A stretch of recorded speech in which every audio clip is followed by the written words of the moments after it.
Hi. Labour നിയമങ്ങളിൽ ഒരുപാട് changes ആണ് ഈ അടുത്ത കാലത്ത് വന്നിട്ടുള്ളത്. അപ്പോൾ ഇതുമായിട്ട് ഡീറ്റെയിൽ ആയിട്ട് ഡിസ്കസ് ചെയ്യാനായിട്ട് ഇന്ന് എൻ്റെ കൂടെയുള്ളത് ജീൻ പോളാണ്. എൻ്റെ സുഹൃത്തും ചാർട്ടേഡ് അക്കൗണ്ടൻറ്റുമാണ്. അപ്പോൾ നമുക്ക് ഈ ലേബർ നിയമങ്ങളെക്കുറിച്ച് നമുക്ക് ഇന്ന് വളരെ ഡീറ്റെയിൽ ആയിട്ട് സംസാരിക്കാം. Welcome Jean Paul. Thank you. നമസ്കാരം. ജീൻ, ആക്ച്വലി എന്താണ് ഈ പുതിയ ഈ ലേബർ കോഡ് എന്ന് പറയുന്നത്? എനിക്ക് തോന്നുന്നു 29ഓളം നിയമങ്ങൾ ഉണ്ടെന്ന് തോന്നുന്നു അല്ലേ?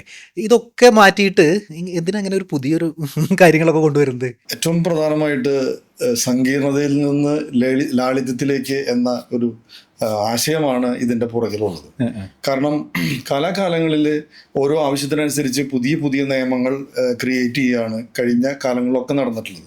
അങ്ങനെയാണ് ഏകദേശം 29ഓളം നിയമങ്ങൾ തന്നെ ഉണ്ടായത്. 29 എണ്ണം ഉണ്ടായിരുന്നു. 29ഓളം നിയമങ്ങൾ കഴിഞ്ഞ നവംബർ 21 വരെ ഉണ്ടായിരുന്നു. അതിനുശേഷം കൃത്യമായ ഒരു ക്രമീകരണത്തോടു കൂടി 4 ലേബർ കോഡുകളായിട്ട് ഇത് നിലവിൽ വരികയാണ് ചെയ്തത്.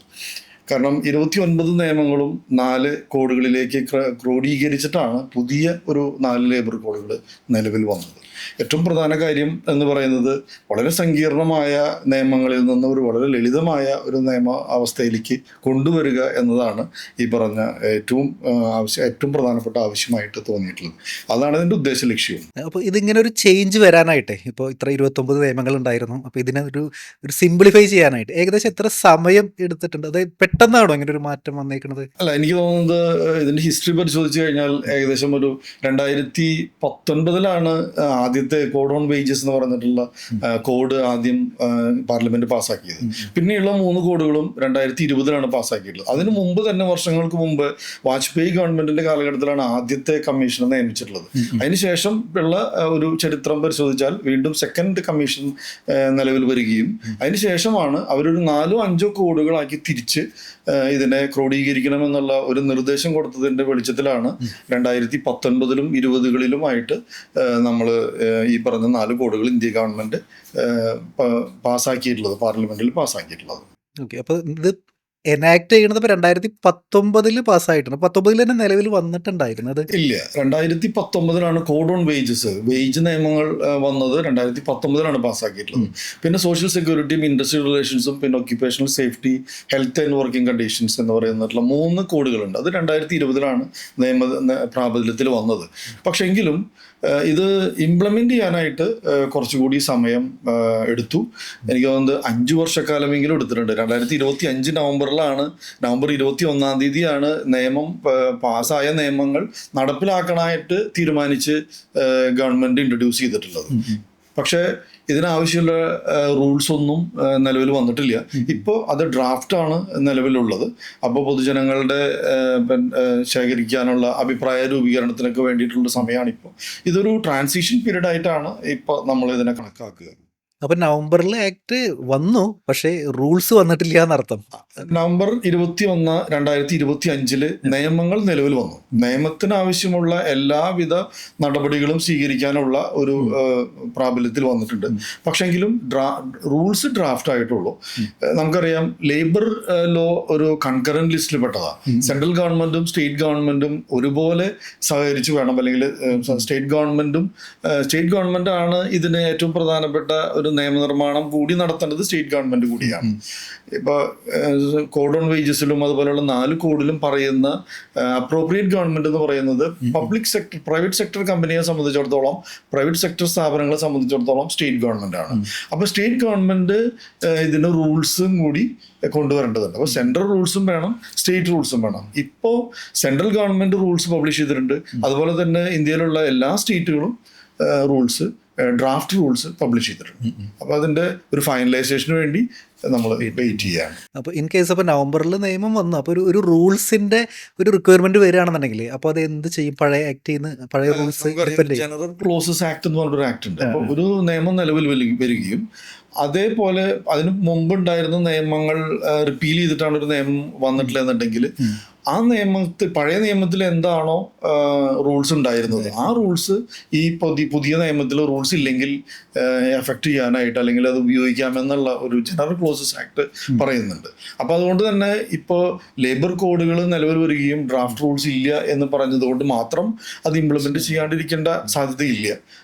ഇംപ്ലിമെന്റ് ചെയ്യാം. പക്ഷെ ഇപ്പോൾ ഗവൺമെന്റ് അങ്ങനെ ഒരു ഡിസിഷൻ എടുത്തിട്ടില്ല എന്നാണ് നമുക്ക് മനസ്സിലാവുന്നത്. ആവശ്യമുണ്ടെങ്കിൽ പഴയ സമാനമായ ആക്ടിലുണ്ടായിരുന്ന, ഫോർ എക്സാമ്പിൾ ഇപ്പോൾ ബോണസ് ആക്ട് ഉണ്ടായിരുന്നു. ഇപ്പോൾ ബോണസ് ആക്ടിലുണ്ടായിരുന്ന റൂൾസും ഉണ്ടായിരുന്നു, ആക്ടും ഉണ്ടായിരുന്നു, റൂൾസും ഉണ്ടായിരുന്നു. അപ്പോൾ പുതിയ കോഡ് പ്രകാരം ബോണസിന്റെ പ്രൊവിഷൻ ഉണ്ട്. ആ പ്രൊവിഷൻസിന് ആവശ്യമെങ്കിൽ പഴയ ആക്ടിന്റെ റൂള് ഉപയോഗിച്ച് നമുക്ക് ഇംപ്ലിമെന്റ് ചെയ്യാവുന്നതാണ്. പക്ഷെ ഇപ്പോൾ ഗവൺമെന്റിന്റെ ഭാഗത്തു നിന്നുള്ള പല ഇതും കാരണം നമുക്കത് എങ്ങനെ ഇംപ്ലിമെന്റ് ചെയ്യുന്നു തോന്നുന്നില്ല. ഓക്കെ, അപ്പോൾ വലിയൊരു ചേഞ്ച് ആണ് എന്ന് നമ്മൾ പറയുന്നു. അപ്പോൾ നമ്മൾ ഈ ടെക്നിക്കാലിറ്റി ഒക്കെ വിട്ട് നിർത്തിയിട്ട് നമ്മൾ നോക്കുകയാണെന്നുണ്ടെങ്കിൽ സാധാരണക്കാരെ സംബന്ധിച്ചിടത്തോളം, ഈ സാധാരണ ജനങ്ങളെ സംബന്ധിച്ചിടത്തോളം അവർക്ക് ആക്ച്വലി എന്താണ് മാറാനായിട്ട് പോകുന്നത്? സാധാരണക്കാരെ സംബന്ധിച്ചിടത്തോളം പുതിയ ലേബർ കോഡുകൾ വരുമ്പോൾ 3 കാര്യങ്ങളാണ് ഏറ്റവും പ്രധാനമായിട്ട് മാറാൻ സാധ്യതയുള്ളത്. കാരണം അൺഓർഗനൈസ്ഡ് സെക്ടർ എന്ന് പറഞ്ഞിട്ടുള്ളൊരു സെക്ടറുണ്ട്. അപ്പോൾ നമ്മൾ നേരത്തെ ഉണ്ടായിരുന്ന ഫാക്ടറികളിലും അതുപോലെ തന്നെ ഷെഡ്യൂൾഡ് എംപ്ലോയ്മെന്റിൽ മാത്രമാണ് ഈ പറഞ്ഞ ഒരു ലേബർ കോഡുകൾ ഉണ്ടായിരുന്നുള്ളൂ. പക്ഷെ ഇപ്പോൾ അൺഓർഗനൈസ്ഡ് സെക്ടറിൽ ഈ നിയമം വരുന്നതോടുകൂടി അവർക്കും കൂടി പരിരക്ഷ ലഭിക്കുകയാണ്. രണ്ടാമത്തെ കാര്യം, മിനിമം വേജസ് എന്ന് പറയുന്നത് എല്ലാവർക്കും ഉണ്ടായിരുന്നില്ല. നേരത്തെ ഉണ്ടായിരുന്നത് ഈ പറഞ്ഞ പോലെ ഷെഡ്യൂൾഡ് എംപ്ലോയ്മെന്റിൽ തന്നെയാണ്. ഇപ്പൊ എല്ലാ തരം വിഭാഗത്തിൽപ്പെട്ട ആളുകൾക്കും, പ്രൈവറ്റ് സെക്ടറിലാണെങ്കിലും ഏത് മേഖലയിൽപ്പെട്ട ആളുകൾക്കും മിനിമം വേജസിന്റെ ബാധകമാവുകയാണ്. പിന്നെ മൂന്നാമത്തെ ഒരു കാര്യം എന്ന് പറയുന്നത് നമ്മൾ ഗ്രാറ്റുവിറ്റിയിലുള്ള സമ്പാദ്യം, അതൊരു ഭാവിയിലേക്കുള്ള ഒരു സമ്പാദ്യമാണ്. അത് നേരത്തെ ഉണ്ടായിരുന്നതിൽ കൂടുതൽ വർദ്ധിച്ച ഒരു ഗ്രാറ്റുവിറ്റി നമുക്ക് കൊടുക്കേണ്ട ഇതുണ്ട്. അതുപോലെ തന്നെ PF ഇതുപോലെ തന്നെ PFന്റെ ഡിഡക്ഷൻസും കൂടാനായിട്ട് സാധ്യതയുണ്ട്. അപ്പോൾ ഈ ഒരു സമ്പാദ്യം കൂടാനുള്ള ഒരു സാധ്യത കൂടി ഈ പറഞ്ഞ നിയമങ്ങളിലൂടെ സാധാരണക്കാരന് സംഭവിക്കുന്നുണ്ട്. അപ്പം ഏറ്റവും പ്രധാനമായിട്ട് സാധാരണക്കാരന് ലേബർ കോഡ് എന്താണ് നൽകുന്നത് എന്ന് ചോദിച്ചാൽ 3 കാര്യങ്ങളാണ്. ഒന്ന്, മിനിമം വേജസ് എല്ലാവർക്കും ബാധകമാക്കുന്നുണ്ട്. 2, വർദ്ധിച്ച ഒരു ഭാവിയിലേക്കുള്ള ഒരു സമ്പാദ്യം വരുന്നുണ്ട്. മൂന്നാമതായിട്ട് അൺഓർഗനൈസ്ഡ് സെക്ടറും കൂടി കവർ ചെയ്യുന്ന ഒരു അവസ്ഥയാണ് ഈ പറഞ്ഞ പുതിയ ലേബർ കോഡ് വരുമ്പോൾ ഉണ്ടാവുന്നത്.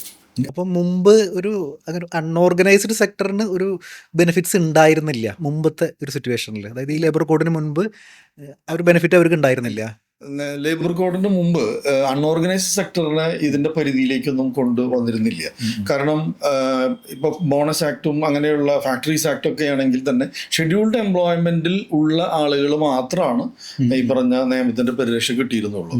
ഫോർ എക്സാമ്പിൾ, നമുക്കിപ്പോ പുതിയ തരത്തിലുള്ള തൊഴിലുകളാണ് ഈ ഗിഗ് വർക്കേഴ്സ് എന്നൊക്കെ പറയുന്നത്. ഇപ്പൊ സ്വിഗ്ഗി, സൊമാറ്റോ അങ്ങനെയുള്ളവർക്ക്, അവരൊക്കെ അൺഓർഗനൈസ്ഡ് സെക്ടറിൽ വർക്ക് ചെയ്യുന്നവരാണ്. അവർക്കൊന്നും ഇപ്പോൾ നേരത്തെ ഉണ്ടായിരുന്നില്ല. ഇപ്പോൾ പുതുതായിട്ട് അവർക്ക് വേണ്ടി ഒരു ഫണ്ട് കൊണ്ടുവരികയും അവരുടെ ഒരു സാമൂഹിക സുരക്ഷയുമായി ബന്ധപ്പെട്ടിട്ടുള്ള കാര്യങ്ങളൊക്കെ ചെയ്യാനുള്ള ഒരു ഫണ്ട് കൊണ്ടുവരാൻ തീരുമാനിക്കുകയും അവരൊക്കെ പിന്നെ ഈ പോർട്ടലിൽ പോയി രജിസ്റ്റർ ചെയ്ത് പുതിയ സൗകര്യങ്ങൾ, ഈ പറഞ്ഞ സുരക്ഷാ സംവിധാനങ്ങൾ, സോഷ്യൽ സെക്യൂരിറ്റി കിട്ടാനുള്ള ഒരു സാധ്യത ഈ പറഞ്ഞ പുതിയ നിയമം വരുന്നതോടുകൂടിയുണ്ട്. അപ്പോൾ അൺഓർഗനൈസ്ഡ് സെക്ടറിലെയാണ് വളരെ വിപ്ലവകരമായ ഒരു മാറ്റം കൊണ്ടുവരാൻ, അൺഓർഗനൈസ്ഡ് സെക്ടറിലേക്ക് കൊണ്ടുവരാനാണ് ഈ പുതിയ ലേബർ കോഡ് വഴി ഗവൺമെന്റിന് സാധിച്ചിട്ടുള്ളത്. അത് വരും ദിവസങ്ങളിൽ നമുക്ക് കാണാൻ സാധിക്കും, അതിൻ്റെ വലിയ അലയൊലികൾ കാണാൻ സാധിക്കും. കാരണം സോഷ്യൽ സെക്യൂരിറ്റി എന്ന് പറയുന്നത് ഏതൊരു മനുഷ്യൻ്റെ ഒരു അവകാശം എന്നോണം ഇപ്പോൾ പുതിയ ലേബർ കോഡ് പ്രകാരം പ്രാബല്യത്തിൽ വരികയും സമൂഹത്തിന് അതൊരു വലിയ സുരക്ഷ വരാനുള്ള ഒരു സാധ്യത ഇതോടുകൂടി തെളിയുകയാണ് ഈ ലേബർ കോഡ് വന്നതോടുകൂടി ഉണ്ടാവുന്നത്. നമ്മൾ സാധാരണക്കാരെ പറ്റി പറഞ്ഞു. ഇനി ആക്ച്വലി ഒരു എംപ്ലോയർ ആംഗിളിൽ നോക്കുകയാണെന്നുണ്ടെങ്കിൽ, ഇപ്പോൾ ഈ കമ്പനികളെ പറ്റിയിട്ട് നോക്കുകയാണെന്നുണ്ടെങ്കിൽ അവരെങ്ങനെയാണ് എഫക്റ്റ് ചെയ്യുന്നത് ഈ ലേബർ കോഡ്? കമ്പനികളെ കുറിച്ച് ഇപ്പോൾ ഒരു സൈഡിൽ നോക്കുകയാണെങ്കിൽ മെച്ചം എന്താണ്, അവർക്ക് ആദ്യമായിട്ട് അവർക്ക് എന്താണ് ബെനിഫിറ്റ് ഉണ്ടാവുക? ഇൻസ്പെക്ടർ രാജ് ഇല്ലാതായി എന്നുള്ളതാണ്. അല്ലെങ്കിൽ ഡീക്രിമിനലൈസേഷൻ വളരെ പ്രധാനപ്പെട്ട ഒരു മേഖലയായിരുന്നു. ഡീക്രിമിനലൈസേഷൻ കൊണ്ടുവരികയാണ് ഏറ്റവും പ്രധാനമായിട്ട് ചെയ്തത്. അപ്പോൾ നേരത്തെ ഉണ്ടായിരുന്ന നമ്മൾ ക്രിമിനൽ നിയമങ്ങൾ, ക്രിമിനൽ പ്രൊസീജറൽ കാര്യങ്ങളായിരുന്നു ഉണ്ടായിരുന്നത്. ഇതിൽ അങ്ങനെ ഇല്ല. ഇതിപ്പോൾ കുറെ കൂടിയൊക്കെ ഈ ഫൈൻ ബേസ്ഡ് ആയിട്ടുള്ള ഒരു ഡീക്രിമിനലൈസേഷൻ ആണ് ആദ്യമായിട്ട് ഇവർക്ക് ഉണ്ടായിരുന്ന ആദ്യത്തെ ബെനിഫിറ്റ്. രണ്ടാമത്തെ ബെനിഫിറ്റ് എന്ന് പറയുന്നത് കുറെ കൂടി ഈസ് ഓഫ് ഡൂയിങ് ബിസിനസ്സിലേക്ക് വരികയാണ്. കാരണം കഴിഞ്ഞ ഒരു നിയമങ്ങൾ എടുത്തു കഴിഞ്ഞാൽ നമുക്ക് 29 നിയമങ്ങളിൽ 4 ലൈസൻസ് വേണം, 8 രജിസ്ട്രേഷൻസ് എടുക്കണം, ഏകദേശം 100ഓളം അടുത്തുള്ള റിട്ടേണുകൾ മറ്റേ രജിസ്റ്റേഴ്സ് ഫയൽ ചെയ്യണം, രജിസ്റ്റേഴ്സ് മെയിൻറ്റെയിൻ ചെയ്യണം. അങ്ങനെയുള്ള ഒരു വലിയൊരു കംപ്ലയൻസ് പ്രൊസീജിയർ വളരെ കൂടുതലായിരുന്നു. ഇപ്പൊ ഇതെല്ലാം മാറി ഒരൊറ്റ single licence, single registration, single return എന്ന് പറഞ്ഞിട്ടുള്ള ഒരു കോൺസെപ്റ്റിലേക്ക് വരികയാണ്. അപ്പൊ നമുക്കറിയാം 29 നിയമങ്ങൾക്കും ഓരോ നിയമവും പുതിയത് വരുമ്പോഴും അതിനാവശ്യമുള്ള രജിസ്ട്രേഷൻ, അതിനാവശ്യമുള്ള രജിസ്ട്രേഷൻ മെയിൻറ്റെയിൻ ചെയ്യുക, സെപ്പറേറ്റ് രജിസ്ട്രേഷൻ മെയിൻറ്റെയിൻ ചെയ്യുക, അങ്ങനെയൊക്കെ നോക്കുന്ന അങ്ങനെ ഉണ്ടായിരുന്ന ഒരു കംപ്ലയൻസിന്റെ ഒരു സങ്കീർണമായ ഒരു കംപ്ലയൻസ് ഇതായിരുന്നു. ഇപ്പൊ നമ്മൾ ഇൻകം ടാക്സിനെ സംബന്ധിച്ചിടത്തോളം ഒരു പാൻ കാർഡ് എടുത്താൽ മതി. GST സംബന്ധിച്ചിടത്തോളം ഇപ്പോൾ ഒരു പാൻ കാർഡിൽ ലിങ്ക് ചെയ്തിട്ടുള്ള ഒരു GST രജിസ്ട്രേഷൻ വരുന്നത് അങ്ങനെയുള്ള ഒരു കാലഘട്ടത്തിലേക്കാണ് ഇപ്പോൾ വരുന്നത്. അപ്പം തൊഴിലുടമകൾ കൃത്യമായി പറയുകയാണെങ്കിൽ ഇത്രയും ദീർഘമായ സങ്കീർണമായ ഒരു കംപ്ലയൻസ് പ്രൊസീജിയർ ഫോളോ ചെയ്തുകൊണ്ടിരുന്ന ഒരു കാലം ഉണ്ടായിരുന്നു. ആ കാലമാണ് മാറി ഇപ്പോൾ ഒരു single registration, single licence, single returns, വളരെ കുറഞ്ഞ ഹാൻഡ്ഫുൾ ആയിട്ടുള്ള രജിസ്റ്റേഴ്സ്, ഇതിലേക്ക് ആണ് ഇപ്പോൾ അവരെ സംബന്ധിച്ചിടത്തോളം വരുന്നത്. പിന്നെ ഞാൻ നേരത്തെ പറഞ്ഞതുപോലെ ഈ ഇലക്ട്രോണിക് മീഡിയത്തിലൂടെയാണ് റിട്ടേൺ ഫയൽ ചെയ്യുക, അത്തരം കാര്യങ്ങളൊക്കെ നടക്കുന്നത്. അതൊക്കെ അവരെ ഈസ് ഓഫ് ഡൂയിങ് ബിസിനസ്സിലേക്ക് അവരെ നയിച്ചേക്കാം. അതേസമയം അവർക്ക് സാമ്പത്തികമായ കുറച്ച് ബാധ്യത കൂടിയിട്ടുണ്ട്. അതിൻ്റെ കാരണം എന്ന് വെച്ചിട്ടുണ്ടെങ്കിൽ നേരത്തെ ഉണ്ടായിരുന്ന ഈ ഗ്രാറ്റുവിറ്റി ആണെങ്കിലും PF കാൽക്കുലേഷനൊക്കെ ആണെങ്കിലും അവർ ബേസിക്കിനെ ആയിരുന്നു അവർ കണ്ടിരുന്നത്. ഇപ്പോൾ ബേസിക് മാറി വേജസ് എന്ന് പറഞ്ഞിട്ടുള്ള കോൺസെപ്റ്റ് വരികയാണ്. ബേസിക് വരുമ്പോൾ മിനിമം 50% ആയിരിക്കണം ടോട്ടൽ ഗ്രോസ് സാലറി, ടോട്ടൽ സാലറിയുടെ 50% ആവണം നമ്മൾ വേജസ് എന്ന് പറയുന്നത്. അപ്പോൾ കുറച്ച് അവർക്കൊരു ബാധ്യത കൂടാൻ സാധ്യതയുണ്ട്. പക്ഷെ ഈ ബാധ്യത കൂടിയാലും തീർച്ചയായും നമ്മള് തൊഴിലാളികളാണ് ഒരു സ്ഥാപനത്തിന്റെ അസറ്റ് എന്ന് പറയുന്നത്. അപ്പൊ അവരുടെ ഒരു സേഫ്റ്റി, സെക്യൂരിറ്റി, സമാധാനം എന്നൊക്കെ പറയുന്നതാണ് എംപ്ലോയറെ സംബന്ധിച്ചിടത്തോളം ഏറ്റവും വലിയ സമ്പത്തായിട്ട് നമ്മൾ കണക്കാക്കേണ്ടത്. അപ്പോൾ അവർക്കുള്ള കുറച്ച് പൈസ കൂടി ഇൻവെസ്റ്റ് ചെയ്യുന്നത് അല്ലെങ്കിൽ അവർക്ക് നൽകുന്ന ഒരു ചെലവ് ഇത്തിരി കൂടിയാലും ഒരു പക്ഷേ മൊത്തം അവരുടെ ഒരു എംപ്ലോയ്മെന്റിന്റെ അന്തരീക്ഷത്തെ വല്ലാതെ അത് ബാധിക്കുകയും കൂടുതൽ പ്രൊഡക്ടിവിറ്റി, കൂടുതൽ മികച്ച ഒരു എക്സലന്റ് ആയിട്ടുള്ള ഒരു സർവീസ് മേഖല, അങ്ങനെ ഒരു കുറച്ചും കൂടി നല്ലൊരു economic and social environment, vibrant ആയിട്ടുള്ള ഒരു ഫിനാൻഷ്യൽ ആൻഡ് എക്കണോമിക് ആൻഡ് ഒരു സോഷ്യൽ എൻവയോൺമെന്റ് ക്രിയേറ്റ് ചെയ്യാൻ ഈ പറഞ്ഞ കോസ്റ്റ് വന്നാലും അതിന് സാധിച്ചേക്കാം. പിന്നെ ഉണ്ടാവുന്നത് മേഖലകളിലൊക്കെ നമുക്കറിയാം ഒരു ഇൻഫ്രാസ്ട്രക്ചർ ഡെവലപ്മെന്റ് ചിലപ്പോൾ കുറച്ചുകൂടി കൊണ്ടുവരേണ്ടതാവും. നേരത്തെ ഉണ്ടായിരുന്നു എങ്ങനെയാണ് നമ്മളുടെ തൊഴിലിടങ്ങൾ എങ്ങനെയാണ് സൂക്ഷിക്കേണ്ടതെന്നുള്ളതിനെ കുറിച്ചൊക്കെ കൃത്യമായ നിർദ്ദേശങ്ങളുണ്ടായിരുന്നു. പക്ഷെ അതിലേക്ക് കുറച്ചും കൂടി മേഖലകളെ കൊണ്ടുവരാണ്. അപ്പോൾ നമ്മൾ കുറച്ച് ഇൻഫ്രാസ്ട്രക്ചർ നമ്മുടെ തൊഴിലാളികളുടെ ഒരു ശുചിത്വം, ക്വാളിറ്റി, അത്തരം ഇൻഫ്രാസ്ട്രക്ചർ കുറച്ചുകൂടി ഡെവലപ്പ് ചെയ്യാനുള്ള ഒരു സാധ്യത ഈ പറഞ്ഞ തൊഴിൽ നിയമങ്ങളോട് വരുന്നുണ്ട്. പക്ഷെ കൃത്യമായി പറഞ്ഞാൽ തൊഴിലുടമകൾക്ക് ഏറ്റവും മികച്ച ഒരു കാര്യം എന്ന് പറയുന്നത് അവരുടെ കംപ്ലയൻസ് കപ്പാസിറ്റി, കംപ്ലയൻസിന്റെ ഒരു ലയബിലിറ്റി കുറയുകയാണ്. കൂടുതൽ ലൈസൻസുകൾ വേണ്ട, ഒരൊറ്റ ലൈസൻസ്, ഒറ്റ രജിസ്ട്രേഷൻ, ഒറ്റ റിട്ടേൺ, ഇതാണ് അവർക്ക് ഏറ്റവും പ്രധാനപ്പെട്ട ഒരു ബെനിഫിറ്റ് എന്ന് പറയുന്നത്. രണ്ടാമത്തെ ഒരു ബെനിഫിറ്റ് ആയിട്ട് ഞാൻ പറയാ ഇൻസ്പെക്ടർ രാജ് ഇല്ലാതാവുകയും ഡീക്രിമിനലൈസേഷൻ നടക്കുകയും ചെയ്യുന്നുണ്ട്. മൂന്നാമതായി അവർക്ക് ഈ കോസ്റ്റ് കുറച്ച് കൂടിയേക്കാം. ESI ഇനത്തിലും PF ഇനത്തിലും ഗ്രാറ്റുവിറ്റി കുറച്ച് കൂടുതൽ കൊടുത്തേക്കാം. പക്ഷെ അതിന്റെ അൾട്ടിമേറ്റ് ബെനിഫിറ്റ് ഈ മൊത്തം എൻവയോൺമെന്റിന് അത് ബെനിഫിറ്റ് ആക്കുന്ന രീതിയിലായിരിക്കും ഈ ഒരു. അപ്പൊ അൾട്ടിമേറ്റ്ലി ഇത് തൊഴിലാളികൾക്കും തൊഴിലുടമകൾക്കും ബെനിഫിറ്റ് ഉണ്ടാവുന്ന ഒരു നിയമം തന്നെയാണെന്നാണ് എൻ്റെ ഒരു അഭിപ്രായം. ഓക്കെ, എനിക്ക് തോന്നുന്നു 1948-ലും 50-ലൊക്കെ ഉണ്ടായിരുന്ന നിയമങ്ങളാണ് തോന്നുന്നു. അതിപ്പോൾ ഇപ്പോഴാണ്, ഇപ്പോൾ റീസെൻ്റ് ആയിട്ട് ഇപ്പോഴാണ് അത് ചേഞ്ച് ചെയ്യുന്നത്. അപ്പം അത്രയ്ക്ക് വൈകിപ്പോയോ ശരിക്കും നമ്മളത് മാറ്റാനായിട്ട്? വൈകിയോ എന്ന് ചോദിച്ചാൽ ഞാൻ വ്യക്തിപരമായി പറയുക ഒന്നും വൈകിട്ടില്ല, ഇനിയും വൈകരുത് എന്ന് മാത്രമാണ് ഞാൻ വ്യക്തിപരമായിട്ട് പറയുള്ളൂ. കാരണം 1948-ലും 50-കളിലും അല്ലെങ്കിൽ 60-കളിലും 70-കളിലും 80-കളിലും ഒക്കെയുള്ള ഒരു തൊഴിൽ സംസ്കാരമോ തൊഴിൽ സാഹചര്യമോ അല്ല ഇന്ന് നിലവിലുള്ളത്. നമുക്കറിയാം 1990-ന് ശേഷം ഇന്ത്യ ഒരു ലിബറലൈസേഷൻ എക്കോണമിയിലേക്ക് വരികയും അതിനെ തുടർന്നുണ്ടാവുന്ന ഒരു വിപ്ലവകരമായ ഒരു ഇന്ത്യൻ എക്കോണമിയുടെ ഒരു മാറ്റമുണ്ട്. ആ മാറ്റത്തിലേക്ക് അതിനു മുമ്പുള്ള കാലഘട്ടം വളരെ വ്യത്യസ്തമായ ഒരു കാലഘട്ടവും അതിനുശേഷമുള്ളൊരു കാലഘട്ടത്തിന് നമുക്ക് വേറൊരു പുതിയൊരു ജനറേഷനെ കുറിച്ചാണ് നമുക്ക് പറയാം.